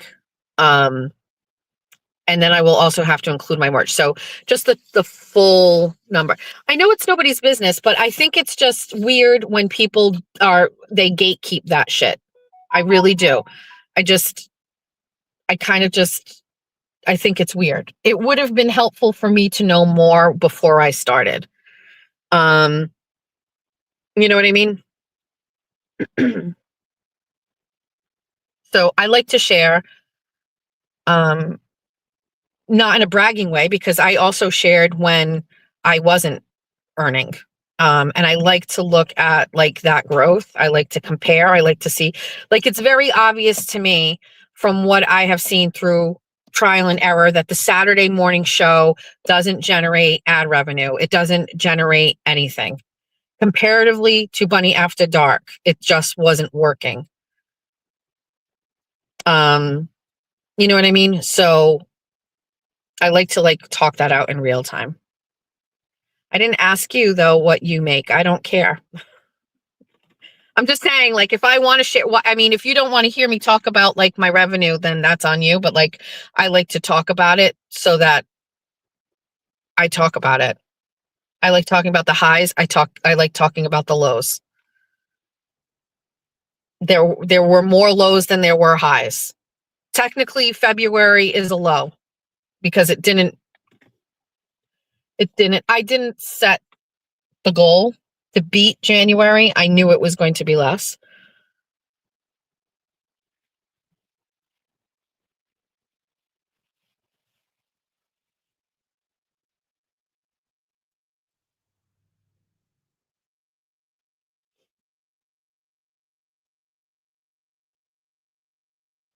Believe me, I think so. When you have a business like this that is contingent on people watching, people buying memberships, people super chatting, if I sit here and I say, wow, I had a really great January and I kicked ass and blah, blah, blah, blah, blah, maybe you feel like, hey, I don't have to contribute. If I talk about it, then it's that could affect me that way. You know what I mean? I still feel like it's worth talking. I like talking to my besties about things. I like talking to them about it. Oh, I see what you're saying. I get it. I hear you. Thanks for looking out for me. Okay. It's 9:30. YouTube doesn't like streamers showing their income. Really? Huh.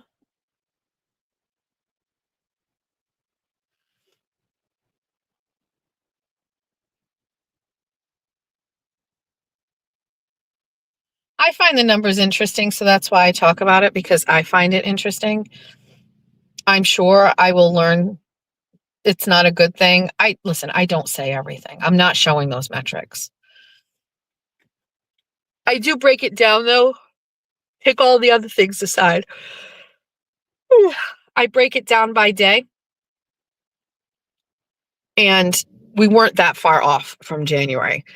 Now, March is going to be very interesting. It's a full month. It's a longer month, but I'm on vacation.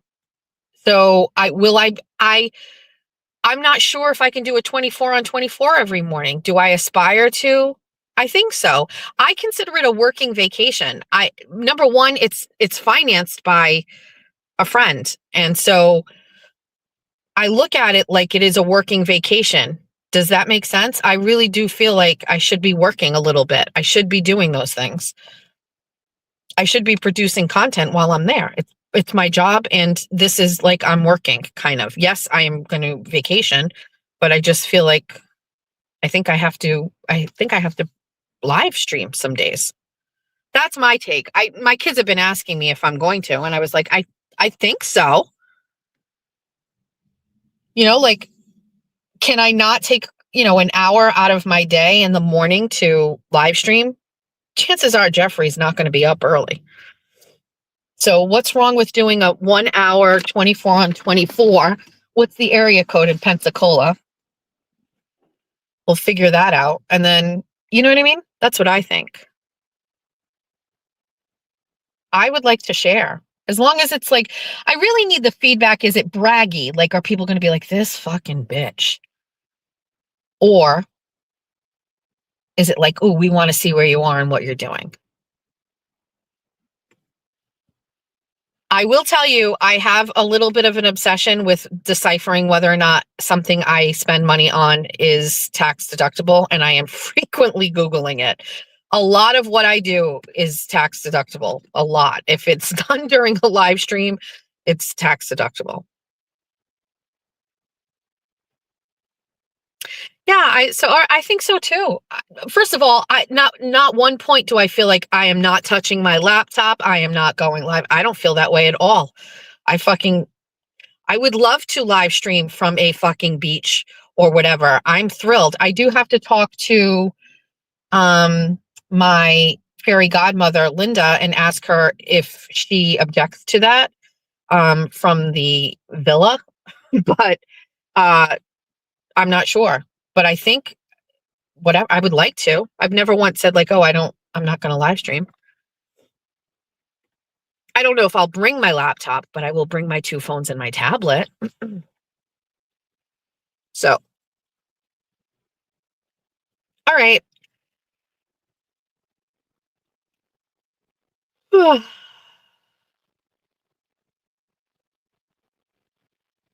Okay.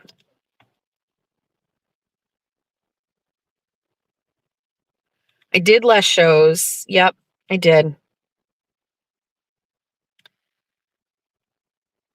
I think I skipped 2 Saturday shows in February. She does rent this space. Yes. Not like an Airbnb, but through like the place where it is, they rent it. It's not a vacation home for them. It's purely a investment property. She only went there once in January for a week, and she will not go back for the rest of the year. And she has a company that manages it for her, and they're on site, and they do all of the stuff. They handle everything. So it's a big resort. It has a lot. Yeah, they have property managers that handle the booking. There's a lot of things that they do and handle. I mean, I'm not really sure. I would bet you any money that she doesn't care. Good morning, Linda, if you're listening. She's like a very open book with everything, and I just can't see her caring about it. I think she would probably be like, sure. But for me, I feel like this vacation is possible because of my followers, and so I want to share it with them. That's how I feel. No, I will be in Pensacola, but not even Pensacola. I'm on Pensacola Beach. Pensacola Beach.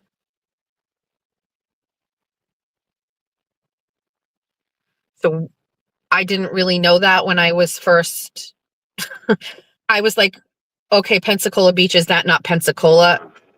Pensacola Beach is different than Pensacola. Pensacola is attached to the actual like continental United. Well, not, you know what I mean? It's like it's a city in Florida. But then in order to get to Pensacola Beach, you have to go over like a road that goes all the way over the water. And then you are on a strip of what has been determined to be the best beach in the United States, which is Pensacola Beach. And I have never been to a place like this before. I have never seen sand that looks like this before. I have never seen water that looks like this before. I've been to Fort Lauderdale, and it's very nice. And I've been to the Bahamas, but I was on spring break when I was 19, 20. I don't really know how I'm going to react. Can you imagine if I get a taste of what this life offers, and then it clicks in my head, and then I become like this crazy person that just wants to get rich and go on vacations? Can you imagine? Like, will this unlock, is it going to do something to me? Maybe it's simply because I have never been in this life before. I don't know. I can tell you what, everything I have seen, I am preparing my mind to, yes, Hampton Beach is the beach that yes.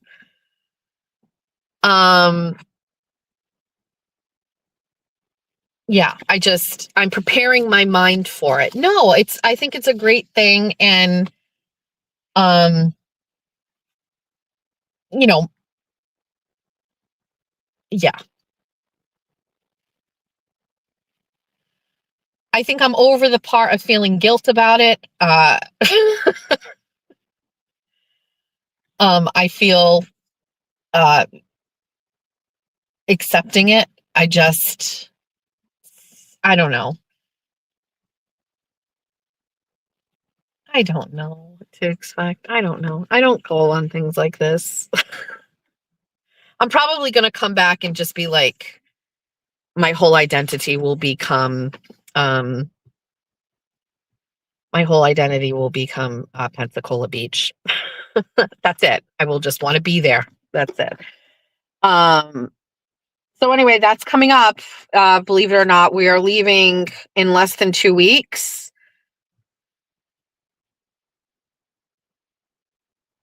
TT is ready. Jeff C is getting ready. And that's it. Should be fun.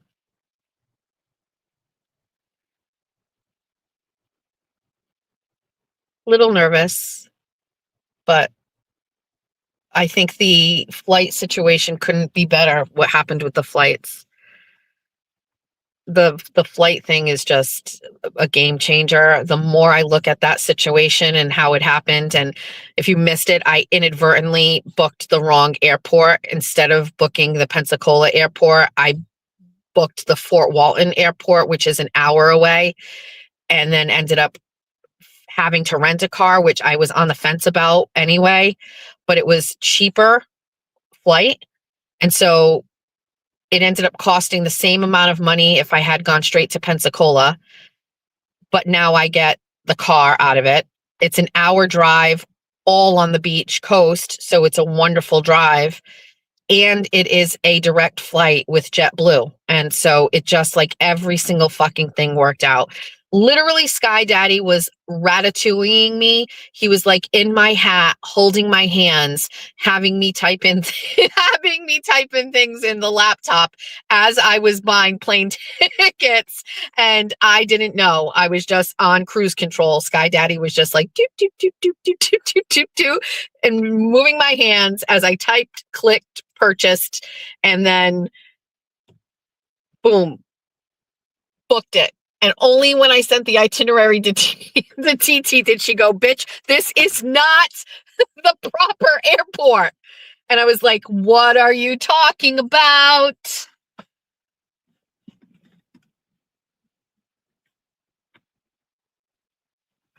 Where I am on Pensacola Beach, no spring breakers on my resort.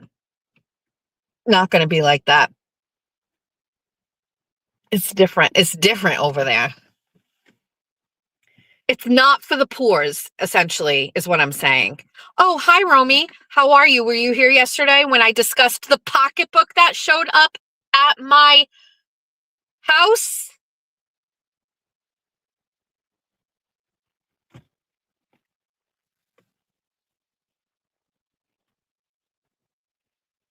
Valid part due? I don't think so.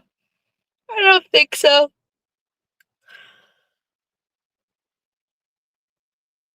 All right.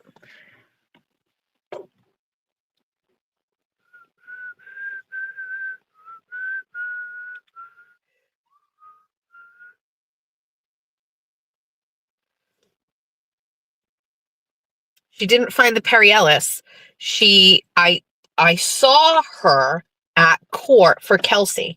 She came out of the shadows, a tall, striking feature with a long camel-colored wool coat, jeans, good shoes, and a great leather bag, crossbody with a wonderful strap that looked like a guitar strap, you know the kind. And I saw her and she's like, I'm Romy. And I'm like, wait, OMG. And then I was like, wow, you're tall. Wow, you're super stylish. And I said this to her. And then later I was doing my drive home and I talked about it. And then the next fucking day, the bag shows up at my house. She bought one.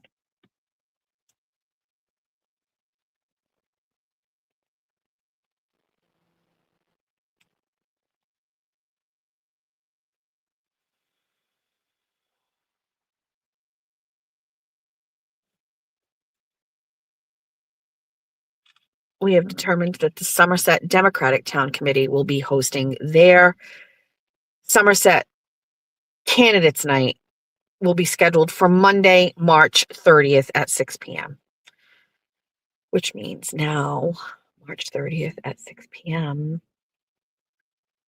Now, when is the election? Is it the 6th or the 13th? Can I make a call? Does anybody care? I gotta make a call. Loved you before I met you. War Shadow report. Just know if you become an appointed, hold on, Ayatollah, you're going to get killed. That is a job you don't want to apply for. What day is election? The 6th or the 13th? Perfect. We can do our candidates night the week after. Theirs. I don't have to do it before. Yes. They never what? Fuck you. He does? Get the tea. Get all the tea. We have to work on this. All right. I saw your email and I just wanted to know the date because I need. Okay. Goodbye.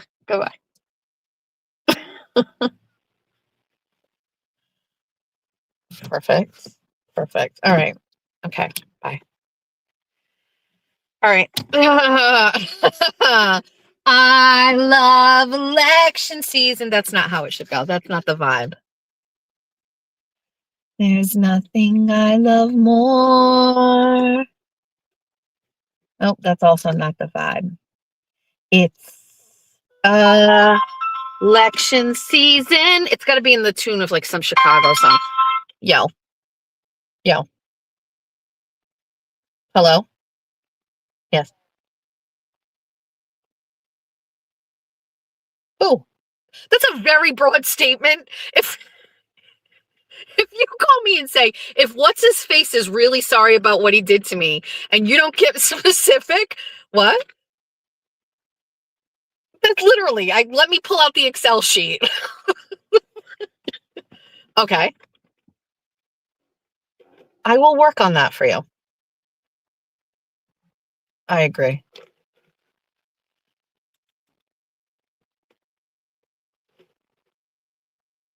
I think it would require a conversation and I think it would work. Yes. No, there's nothing that can't be solved with a talk face to face. Think about what happened with me. Yes. Yep. I remember. I think it's less nefarious than what it seemed at the time. Just knowing some things now. But I maintain that off the internet and in person can really mend some things.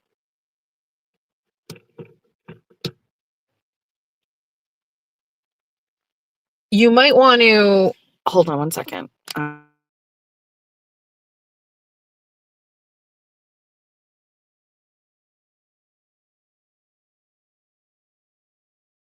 Bye. All right. Sorry. Just one more thing we needed to say. All right. It is election season. It is the time I love. It is election season. Time to win seats. Okay. I can't force it. I can't fake it. All right. It's time to G-O go. H-O-T-T-O-G-O. What happened to Chapel Roan? What's she doing? What's that? What is... That's not Lucky Linda Lulu. That's not my fairy godmother, Linda, is it? She never listens because she's on a different time. It can't be her, is it?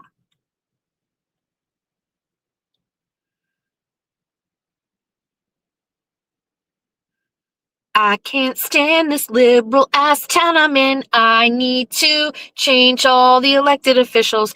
I don't know what her handle is on here. I know she listens, but she's on West Coast time. So I don't know if it's her.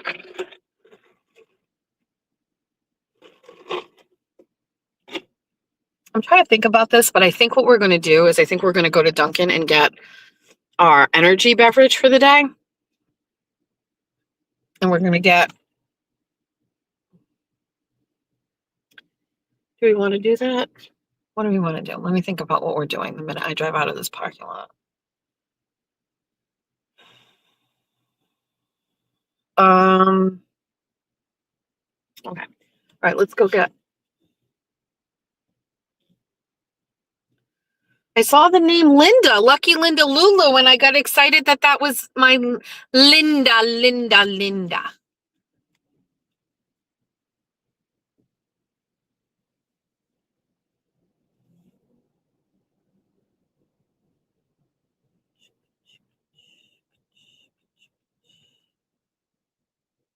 I talked to Mermaid Mary yesterday on the phone. She called me and we talked. She asked me questions. I gave her some tea.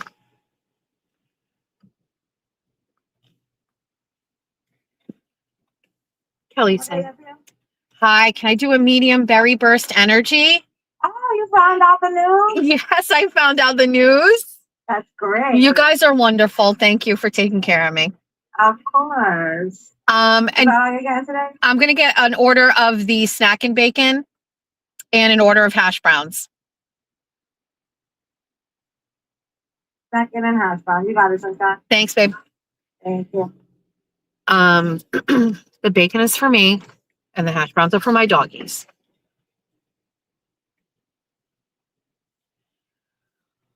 All right.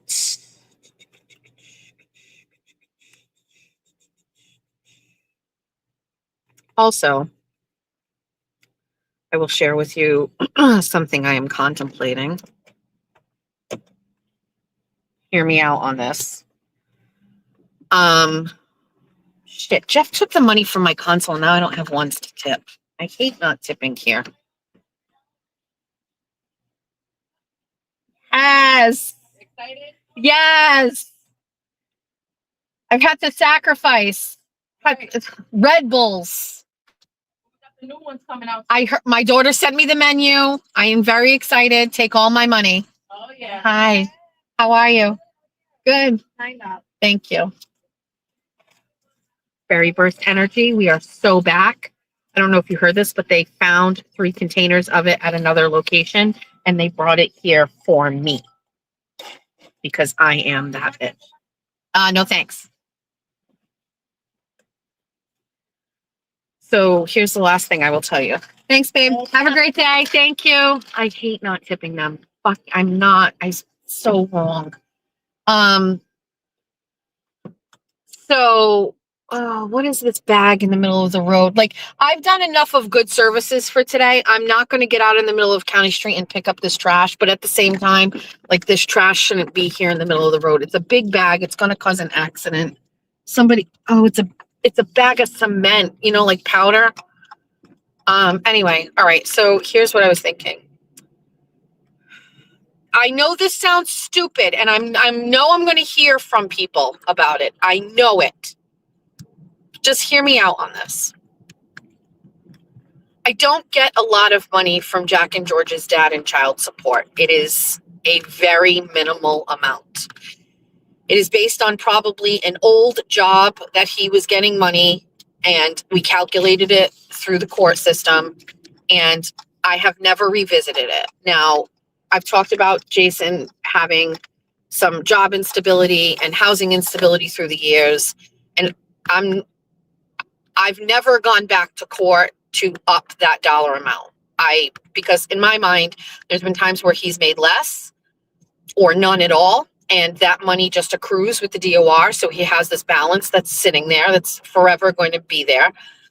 And there was times when he's made more. And so I just feel like it balances it all out. I don't really, when I didn't have money, I cared a little bit more about this, but at the same time, like you can't get water from a stone. So fine. So with that being said, in light of the changes to my own financial situation, I have discussed with him not taking child support from him so that he can get things done that he wants to do or needs to do. And Jason has always been a paycheck to paycheck person, but he is terrible with money. And primarily, Jason is a wonderful person who has a very good heart and loves his children. He's also, despite only graduating high school with no college education, is very smart when it comes to many, many things. You can have a 5-hour-long conversation with him and it will be interesting, and he knows a lot. And he's also got a really great sense of humor, which is where I believe Jack and Georgia get it from. And he has some wonderful attributes. However, he was born into poverty and never got out of it. And many of those same characteristics and lifestyle choices plague him to this day. And he's comfortable. I don't even know how to say it. I'm always uncomfortable. I always want to fix or get better or try or do something different to change the situation. Jason is very comfortable with those things. My take. It's just very comfortable. The best way I can say it. It's not nefarious or anything. He's just like, it's okay that we don't have that, or it's okay we're not doing that. And I lived with him for a long time, so I know. So with that being said, not discussed with Jeffrey, not discussed with my husband, but I have been thinking about foregoing child support payments so that he can keep that money and use it for some things. And I'm not sure if I should be doing that. I can tell you how my husband would feel about that.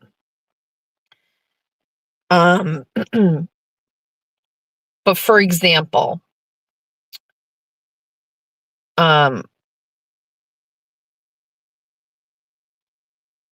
like there's nothing on the planet that would ever stop me from nothing. I don't care what I would have to do. And I've never gotten to that point, but I don't care.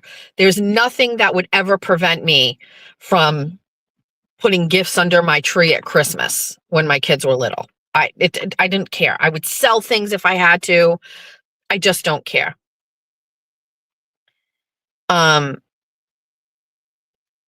Like I've done whatever it took in the years where money was tight. I would do work. I would do whatever it took. Aside from whoring myself out, I would. Linda, hi. Good morning. It's my fairy godmother. It's in the chat. She's never in the chat.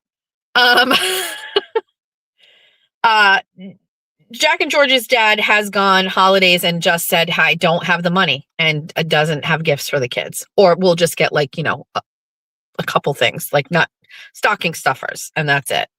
And I've always felt that those things like hurt Jack and Georgia.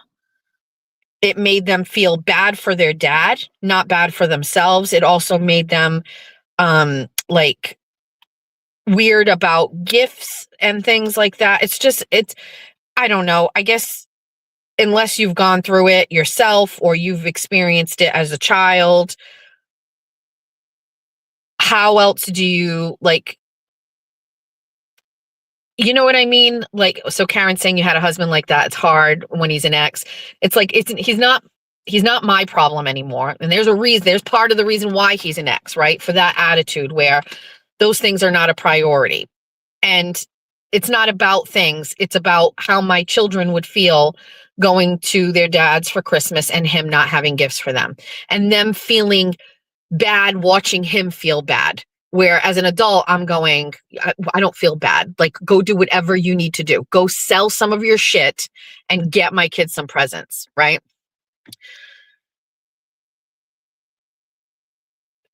So lately, I have been feeling like, because these things seem to still be in some ways problematic, where he does not provide in any other way beyond a court-ordered child support payment through the DOR, should I be taking that money and giving it back to him so he can do these things? I do think that the solution would be to maybe put it in an account off to the side and then gift it to him prior to the holidays or to a birthday, and or say, I've been putting this money from your child support. This is something Georgia wants, and then give it to him and then let him give it to her. I would like there to be some changes in how my kids see their dad when it comes to things like that, especially as my situation changes, where my children feel it on a daily, I can cry, like my kids feel it on a daily basis that things are better. And so I don't want to leave their dad behind and it show an even bigger disparity. I don't even know why that made me cry instantly. You know what I mean? I don't want it to be so different that they think even less of him because of what I'm doing now. So while he's never going to level up, I feel like I have to help him level up for them, for their sake. And he doesn't really need to know. You know what I mean? So, no, I can't talk. I'm not,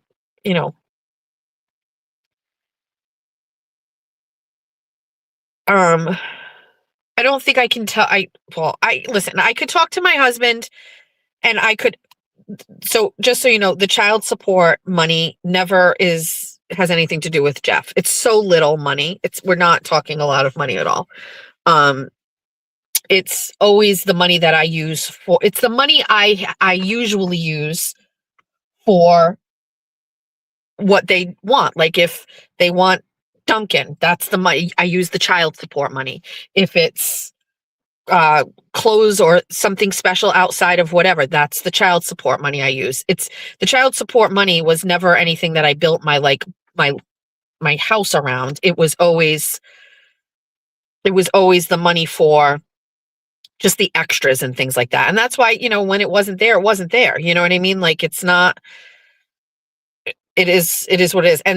And I'm not saying that they even know that. I'm just saying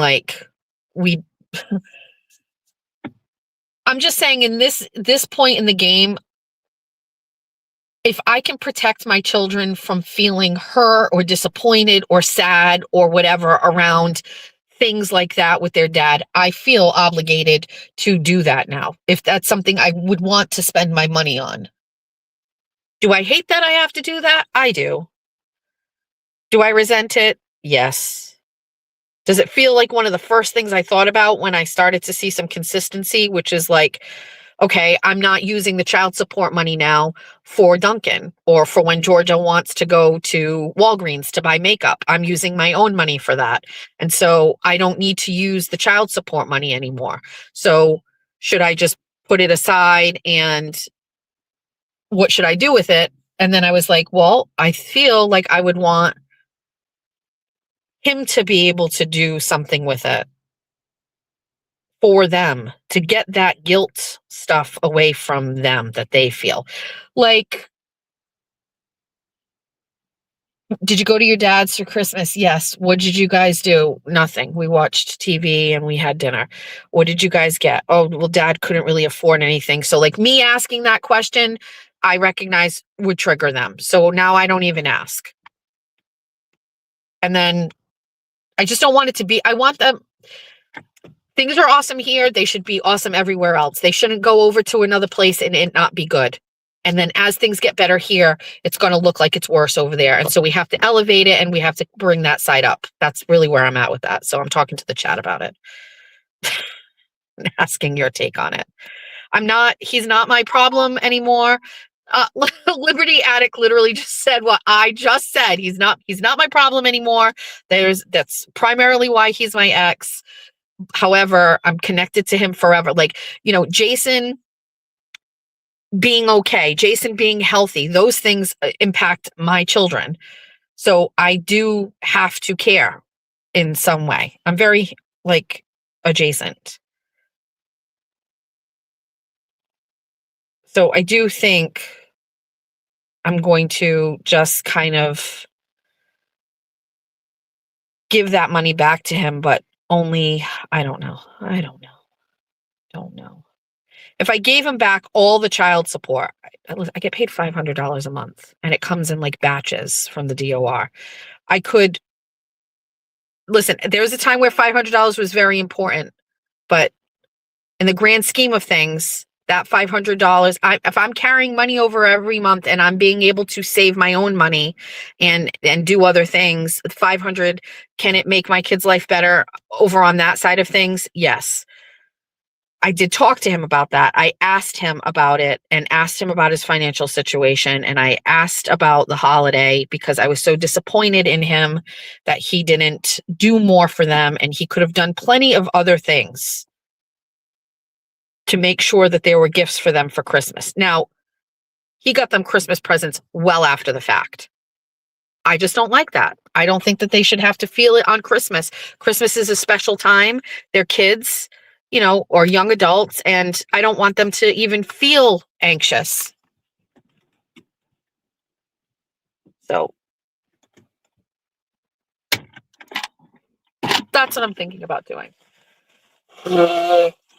Like, Georgia's going to be 17 in April. I'm going to have to buy the presents and give him the presents, right? Jack's going to be 20. I'm going to put this money aside and then I'm going to give the gifts to him is what I think. And then he's going to have to tell them like he is getting paid more money or he got a promotion at work or something like that. So they can't tie it back to me. But that's my plan. You know what I mean? That's what I think. This is the first month where I said I was going to do it. So I usually get my child support starting between the 3rd and the 4th of the month. And so I'm assuming, I haven't even looked, but I'm sure I'll get some of it today. But that's my thought process on this whole situation. That's the last thing I'm thinking of. Jess Machado, your kids don't know you do what? Jess, I'm sorry, I thought I read a comment from Ms. Holmes. I couldn't see what it is.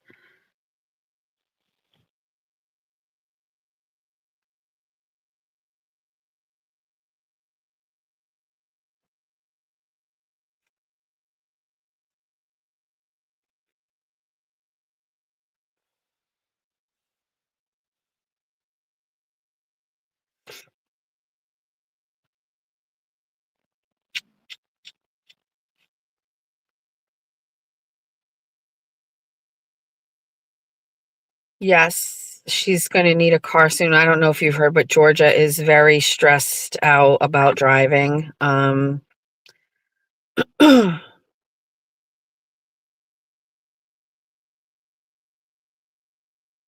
Oh, wow.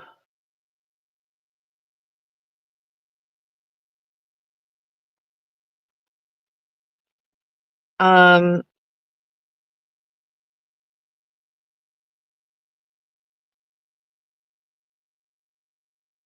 sorry.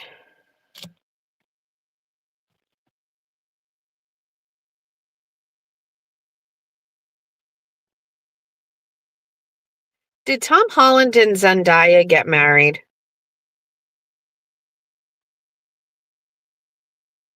Can somebody tell me if that's true? Is this AI? Am I being duped?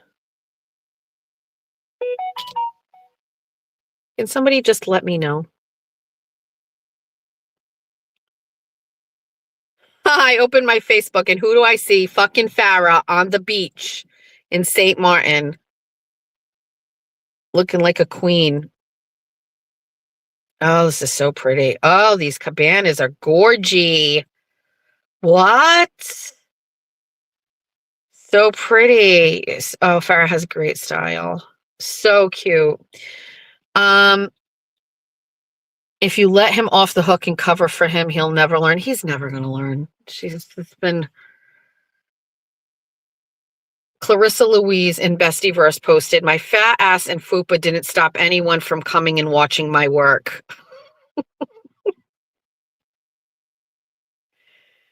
I did talk about that this morning, didn't I? I feel like I've been doing this for hours, which I have, but we took a man out of the snowbank.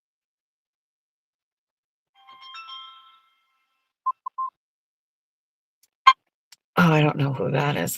We'll try it. Hello. Hello.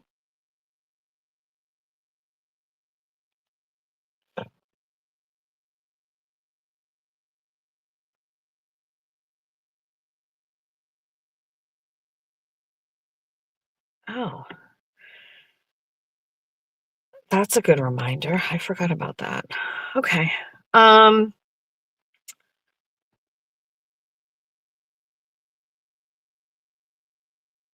We do not have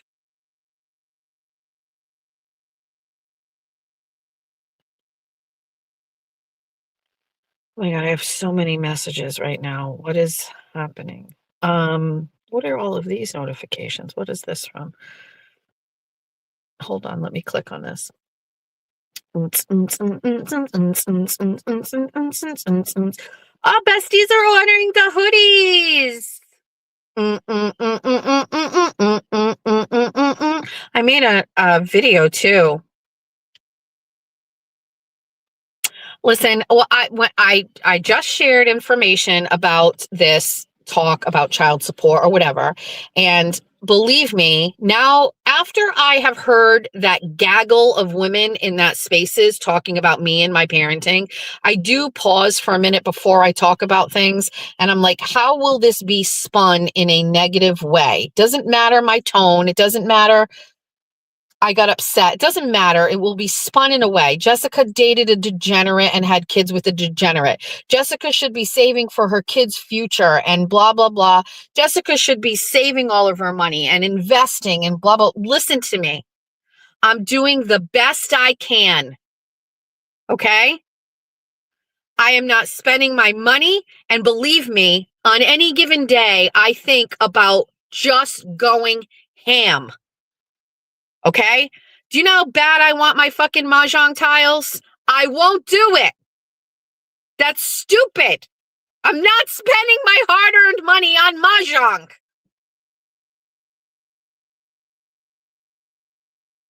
You think I don't want to take a drive to this store in Connecticut that has all of these needlepoint things and buy a bunch of them for $50 to $75 each? Abso-fucking-lutely I do. That sounds joyous. I don't have anything to do right now that would stop me from doing that. I have a good car. knock on wood. I have money in my bank account. I have all the time in the world. I could get in this car. I could stay in this car. I could drive to Connecticut to Penny Lynn or Penny Lane or whatever it's called and walk in and be like, hi, I would like to cross stitch. Give me everything. And I would find the one that shows the Cape Cod bag of chips. I would make one for Julia for her wedding. I would spend all my money. But I am paralyzed with fear. And so I don't. Leave me alone. Just leave me alone. Young Black economist, stop judging me. You're lucky. I know nothing about you, so I can't judge you.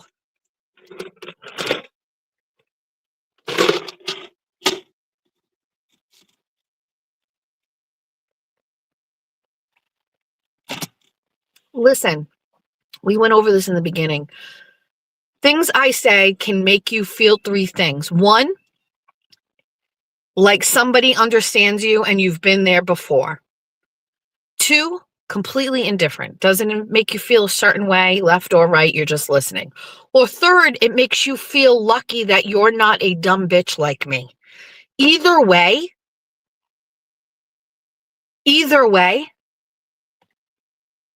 it's not that serious. I'm just little old Jessie Machado in Somerset driving around in her pre-owned Jeep Cherokee with 2 phones and 2 beverages, and it's okay. With that being said, it's time to get up. It's time to go upstairs. I've got to open my laptop. I've got to look at these Printful orders and make sure things get clicked over and everything gets fulfilled, and then they all start getting made, and then they all start getting shipped. Okay.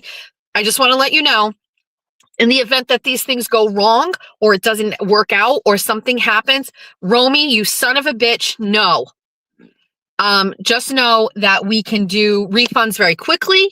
We have a big chunk of business cash that's off to the side that can deal with if you get one and it's not the right one. Let me send you another one. We don't have any poverty pulling us down when it comes to merch, okay? But with that being said, this is a dry run.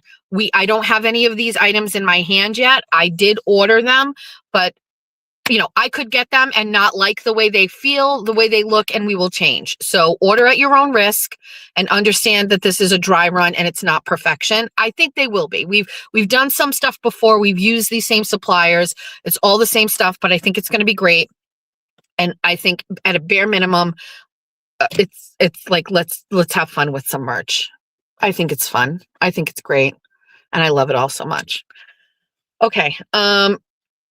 We talk about that. I talked about Young Black Economist and how in the beginning, I liked the stuff that she said. I knew other people didn't like her, but I was like, she's great. Not great. I was just like, I like other people with different opinions. It was fine. But I don't know what's going on now. I'm not sure what's going on. Also, I should mention it too.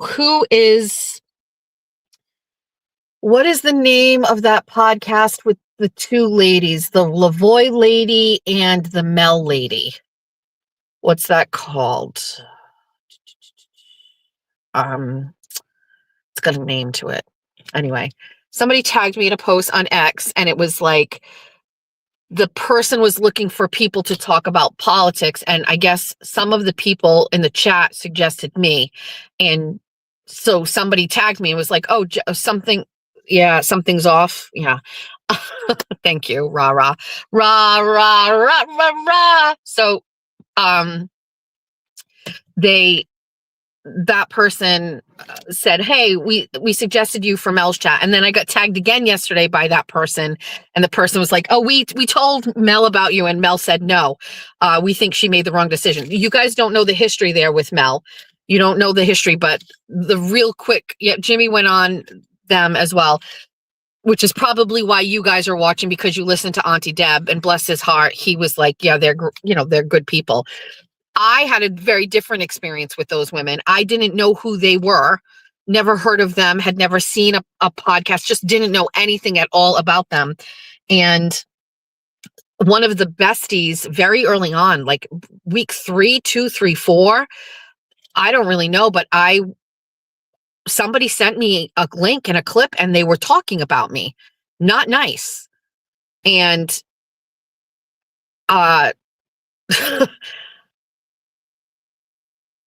you know, first of all, not uncommon for people to not like me who have different political opinions and things like that. But the fact that they were vocal about it and talking about it on the show, and again, unprovoked, I didn't know anything. I was just like, who the fuck are these bitches? You know what I mean? And so I did a little legwork. I went and listened to them saying not nice things about me, blah, blah, blah, blah, blah. And I was just like, okay, well, do you get to exist in that space without me counterpointing it? Nah. And so I talked about them on my show for a hot minute, and that's it. Whether they continue to mention me through the months, I have absolutely no idea. I can tell you right now, I watched several episodes just to figure out what I was dealing with, and I recognized it is not worth my time or my effort.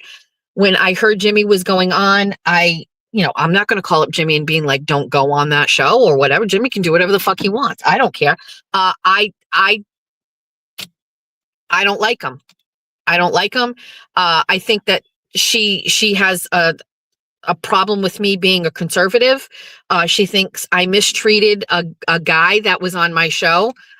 He was the head of the Fall River Pride Committee, and we had, I thought, a robust but comfortable conversation about things. Listen, I don't have time for fucking liberals, okay? I don't have time for unhinged liberals. That's my take, okay? I prefer common sense approach to politics, and it just seems that more often than not, the liberals do not have that, and I don't have time for it. I don't have the energy. I just don't. I can't fight you. Just continue to exist in your space with your crazy, and you do that, and I'll do my thing, and that's it. And may the best woman / lesbian / trans slant whatever win. Let the best person win. I don't fucking care. I have some ideas and some takes on the both of them. But it's certainly not enough for me to bring up. So yeah, I don't listen. I hate far left and far right political ops. Okay, I hate the people on the left, and I hate the Kayla Churchill's on the right.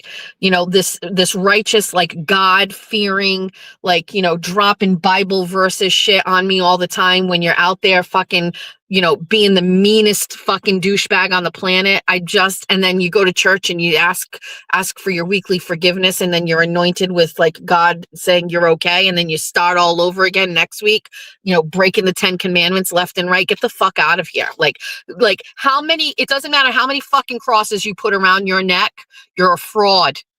You're a fraud. And the fact that then they judge people and hold them to some standard that you're not good enough, Christian enough, conservative enough, Republican enough, get out of my face. Get out of my face. You're the problem. The far left are the problem. Let me and all my besties exist in a space where we are just like basic, normal, common sense people. Okay? You can't tell me to get vaccinated. I can't tell you can't get an abortion. It's your body. Do whatever the fuck you want with it. I don't know what that is. I don't know what people want to label that is. I consider that a true Republican, which is the government has no control over your body. The far right have like some sort of like weird like religious bullshit that has to just stay out of it. The government can't tell you what to do. They can't tell you you have to get a vaccine, and they can't tell you that you can't get an abortion. You can't have it both ways.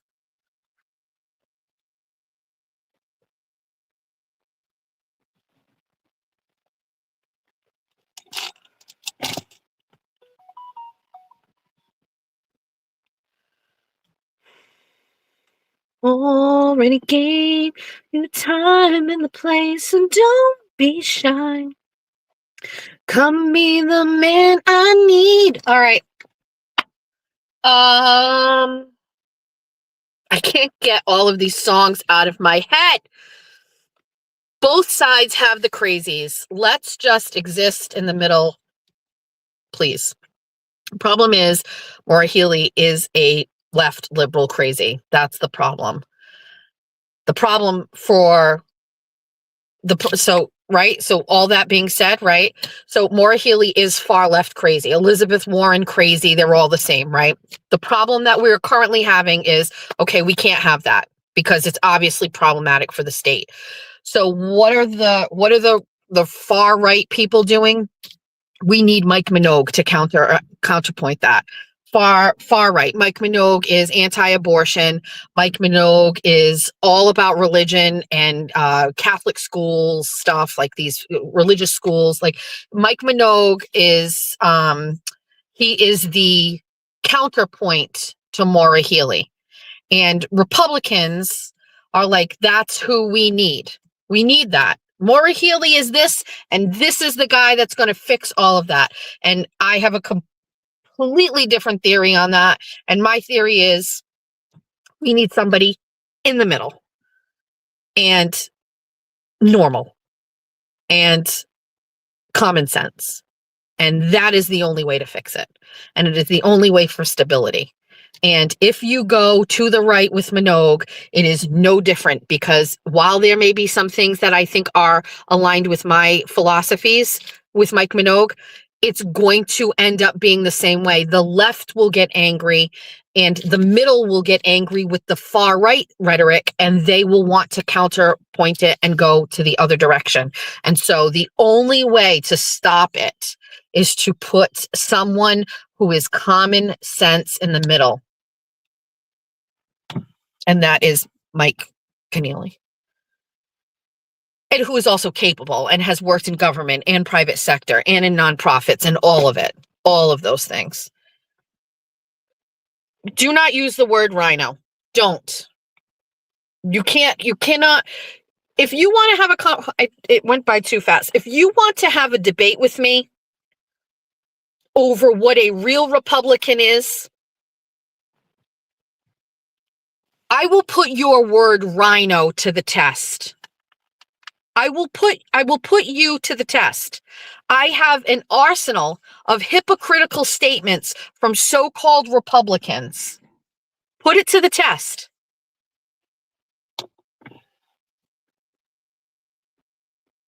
Put it to the test. You won't win a debate with me on it. You will not win.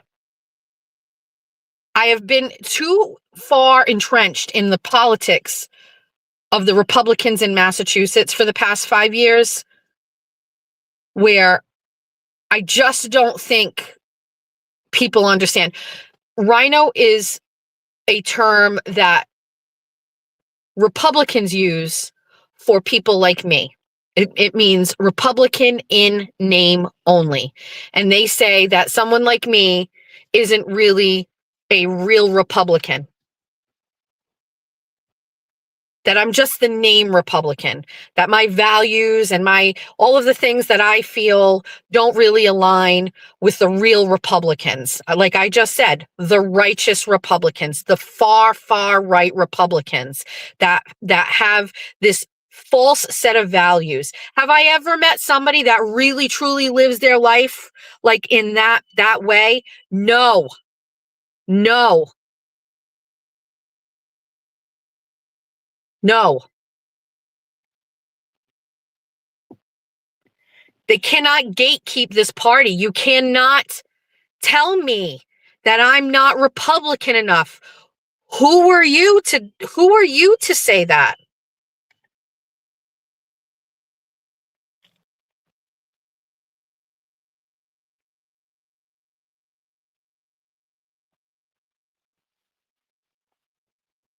It's ridiculous at this point.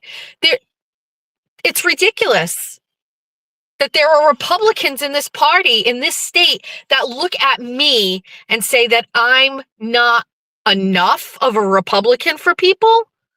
Get the fuck out of here. I talk about politics from a conservative woman living in Massachusetts all the time. I further the agenda to stop what's happening in the state at the hands of the liberal Democrats every day.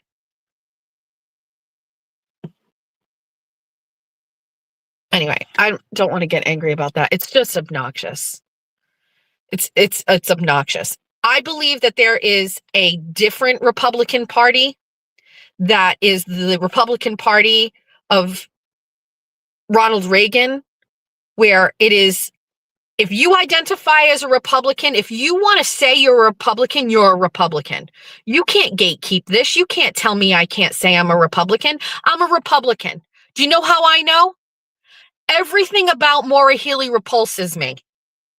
Everything about what she has done with the migrant crisis in the state infuriates me. Every single solitary time she opens her mouth and double talks on any issue like the MBTA Communities Act, about any of the fucking people that she has hired in her administration that have turned out to be DEI hires that have no skill set to be there, I get angry and mad. You may be a Republican if you feel that way.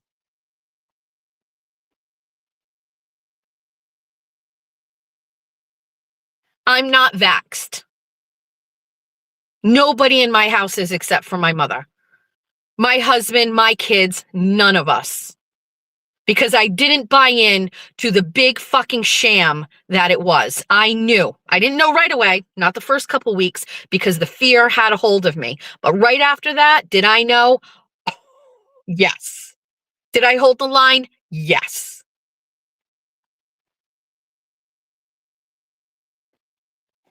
No Republican in name only is going to do that. They're going to get in line and go to the stadium and get their shot just like everybody else.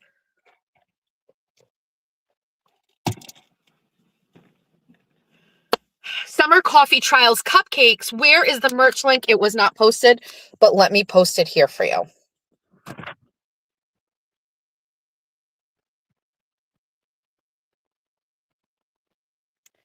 BestieHeadquarters.com. I hope that link goes through. Yeah, same thing with Newsom. Oh my God, he's a clown.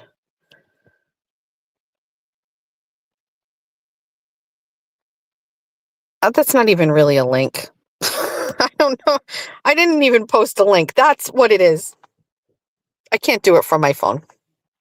It's not blue, so people can't click on it. Let me try. Nope, that's that is a mistake. I didn't want to do that either. Forget that. I don't know. I can't do it from here. I'm so sorry. It's okay. Just go to bestieheadquarters.com and take a look at my brand new hoodies. I love them.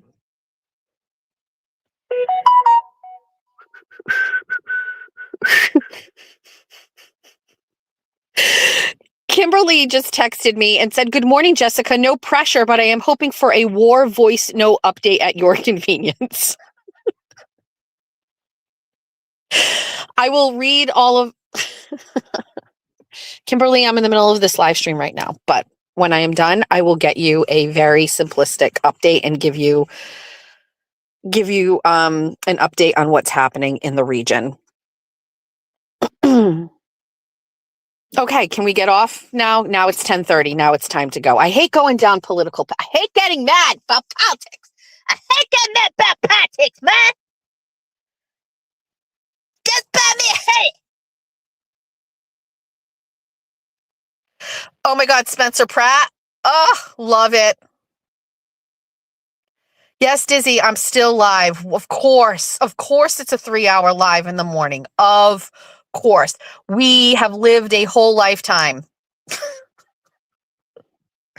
We helped an elderly man get out of a snowbank. We've talked politics. Because I don't hate my liberal viewers. I don't care how you live your life. I empower you to do whatever you want. It doesn't, I'm not a crazy far righter. I coexist with people happily. And how you vote in a voting booth is your choice. Don't get mad at me if I want to talk about my candidates, and I won't get mad at you. Like I'm sure you've experienced this, the phenomenon of people blocking you over politics on Facebook. I never once did that. Not one time. I can read your opinions. I'm very proud that I like reading people's opinions. I love to hear how people think. Thank you for talking so crazy so I can counterpoint that in my mind and have it ready to go. Like, that's what I view. That's why I watch CNN. That's why I listen to all sides of things.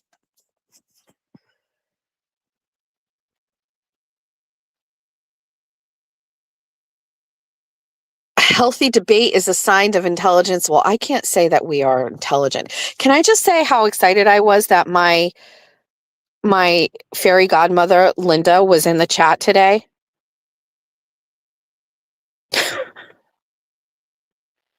It was wonderful to see her. She never talks. She never talks in the chat. All right, I've got to go. I've got to go to pee. That's really why this is ending. I could continue talking, but I have to go to the bathroom. So we're going to go inside. Let's disconnect all of the phones. Oh, okay, later today, we are going to do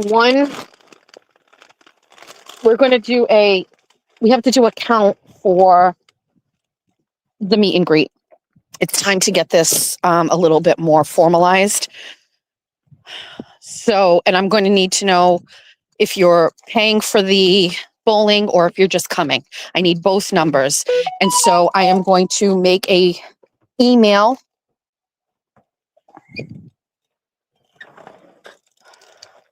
Hi, Reagan. I'm going to need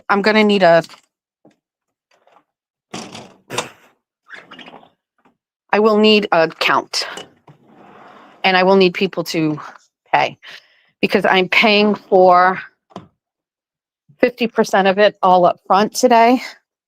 And so I want to make sure I have it all right. I got you hash browns. I got you hash browns too. Oh, birds are lively. Hi, Vincent. Hi, Mia. Oh, you don't have anything to say now, do you? Okay. You guys want to go outside?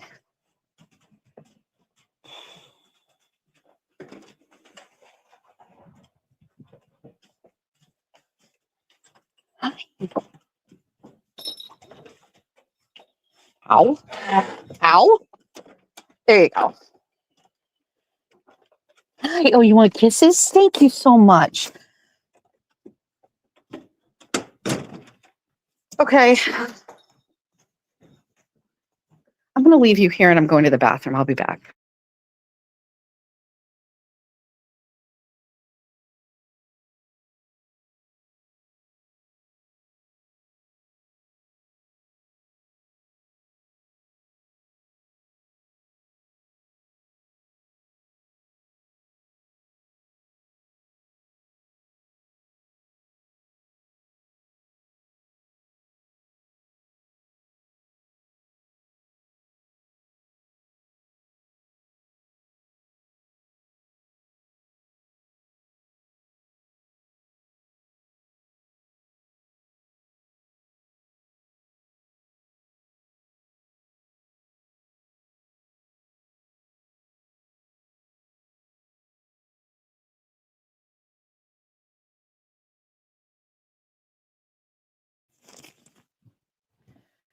Okay.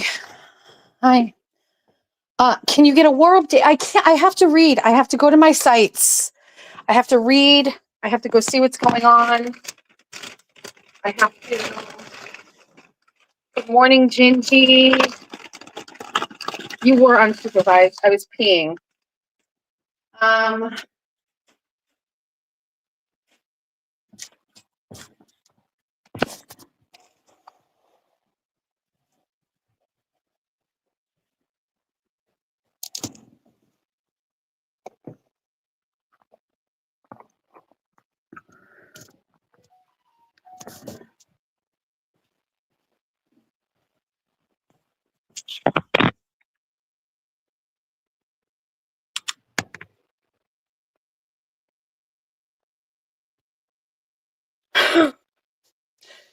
People are asking me for the war update.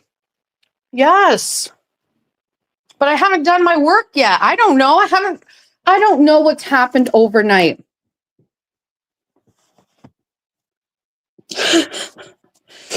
Okay. What is this? Oh my God.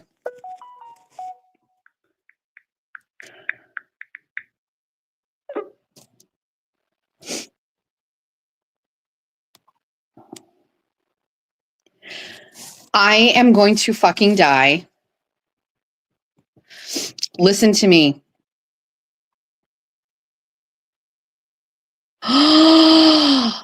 Funeral lady just sent me the absolute best fucking logo for a hoodie. I'm freaking out. I love it so much. I'm going to die. Amy! Oh my God! Oh my God! Oh my God, I am freaking out. I'm freaking out. Okay, hold on. Is it backwards for you? Tell me, is that backwards? I can change it.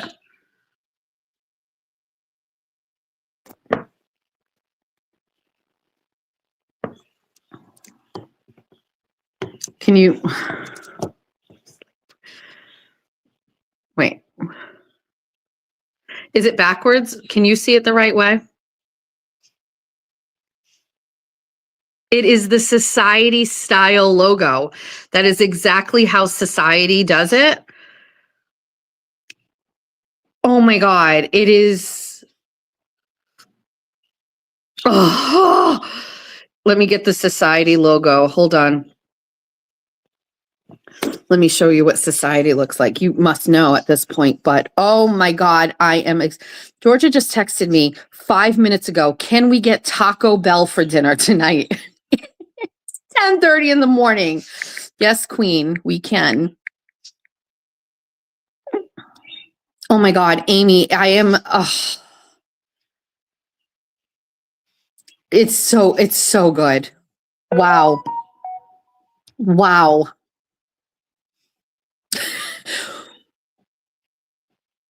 Oh, she's doing it in real time. Hold on. That's the Ben Rosa, and that's the Society coffee bar.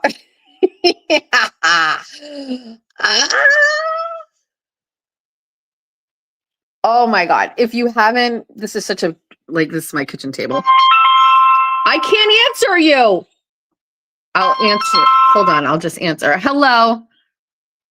Hi, it's Carly calling from Somerset Lane. Hi. Can I call you right back? I'm on a live stream and I can't take a call while I'm live. Can I call you right back? Yeah, of course. Thank you so much. That is the lady for my reservation for the bowling. Okay, hold on. Let's go to here. Let's go to here. Let's go to here. Nope, we don't want that. We want Bestie headquarters. Look at them. Wait, why is this camera being weird? It's backwards. Look at them. Look how beautiful they are. Look at my beauty. Look at.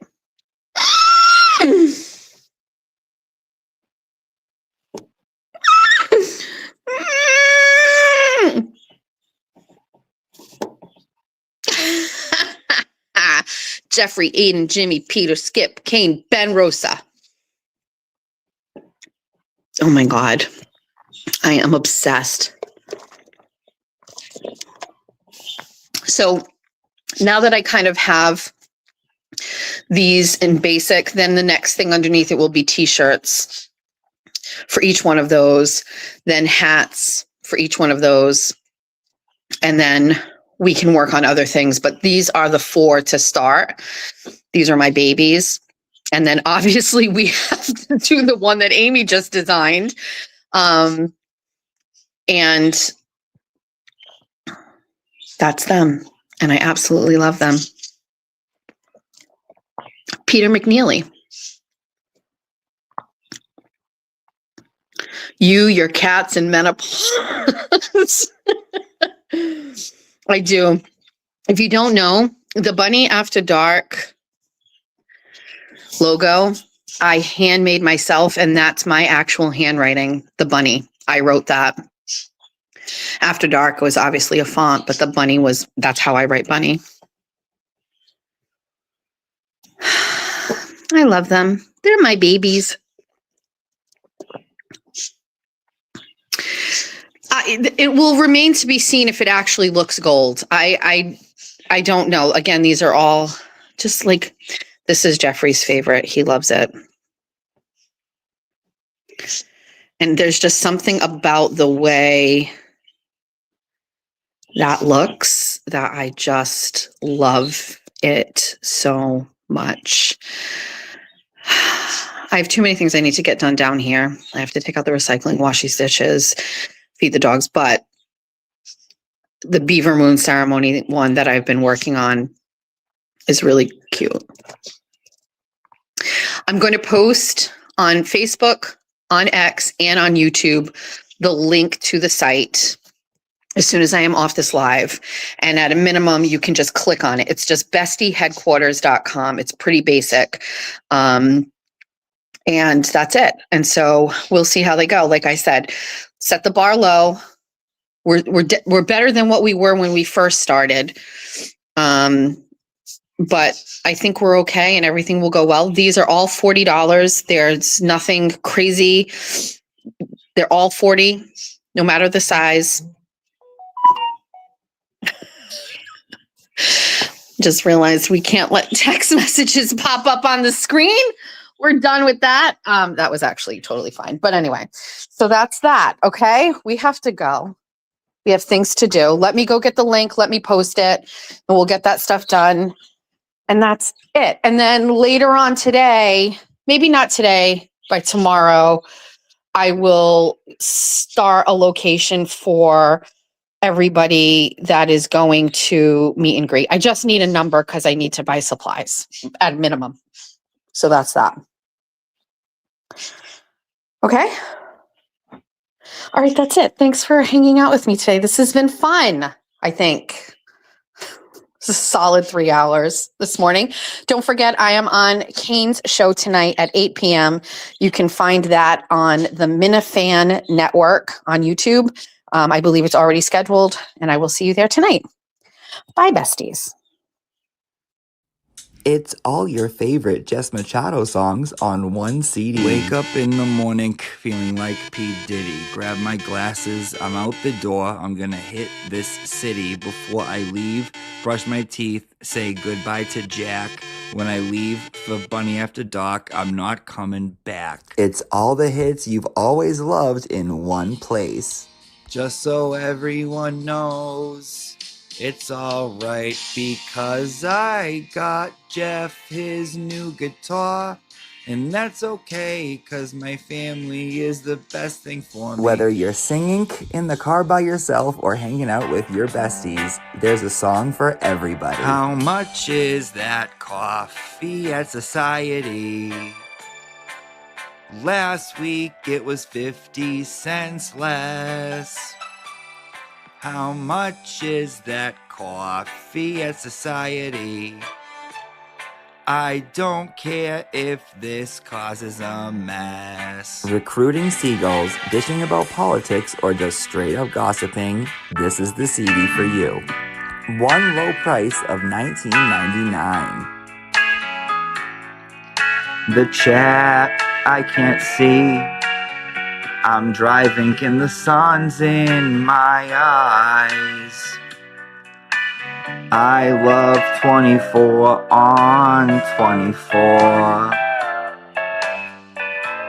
I said I'm getting all the views, sorry, Brian and Crawford.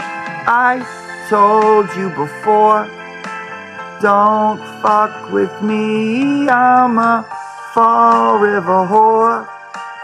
Don't fuck with this Fall River whore. All songs, all decades, all moods, all Jess. I got a new life, you'd hardly recognize me. I'm so glad that Kayla Churchill and Jen Altman are not in my life. I don't care about all of my stupid haters. That is right. Eat my asshole. I saw the sign. It opened up my eyes. I saw the sign.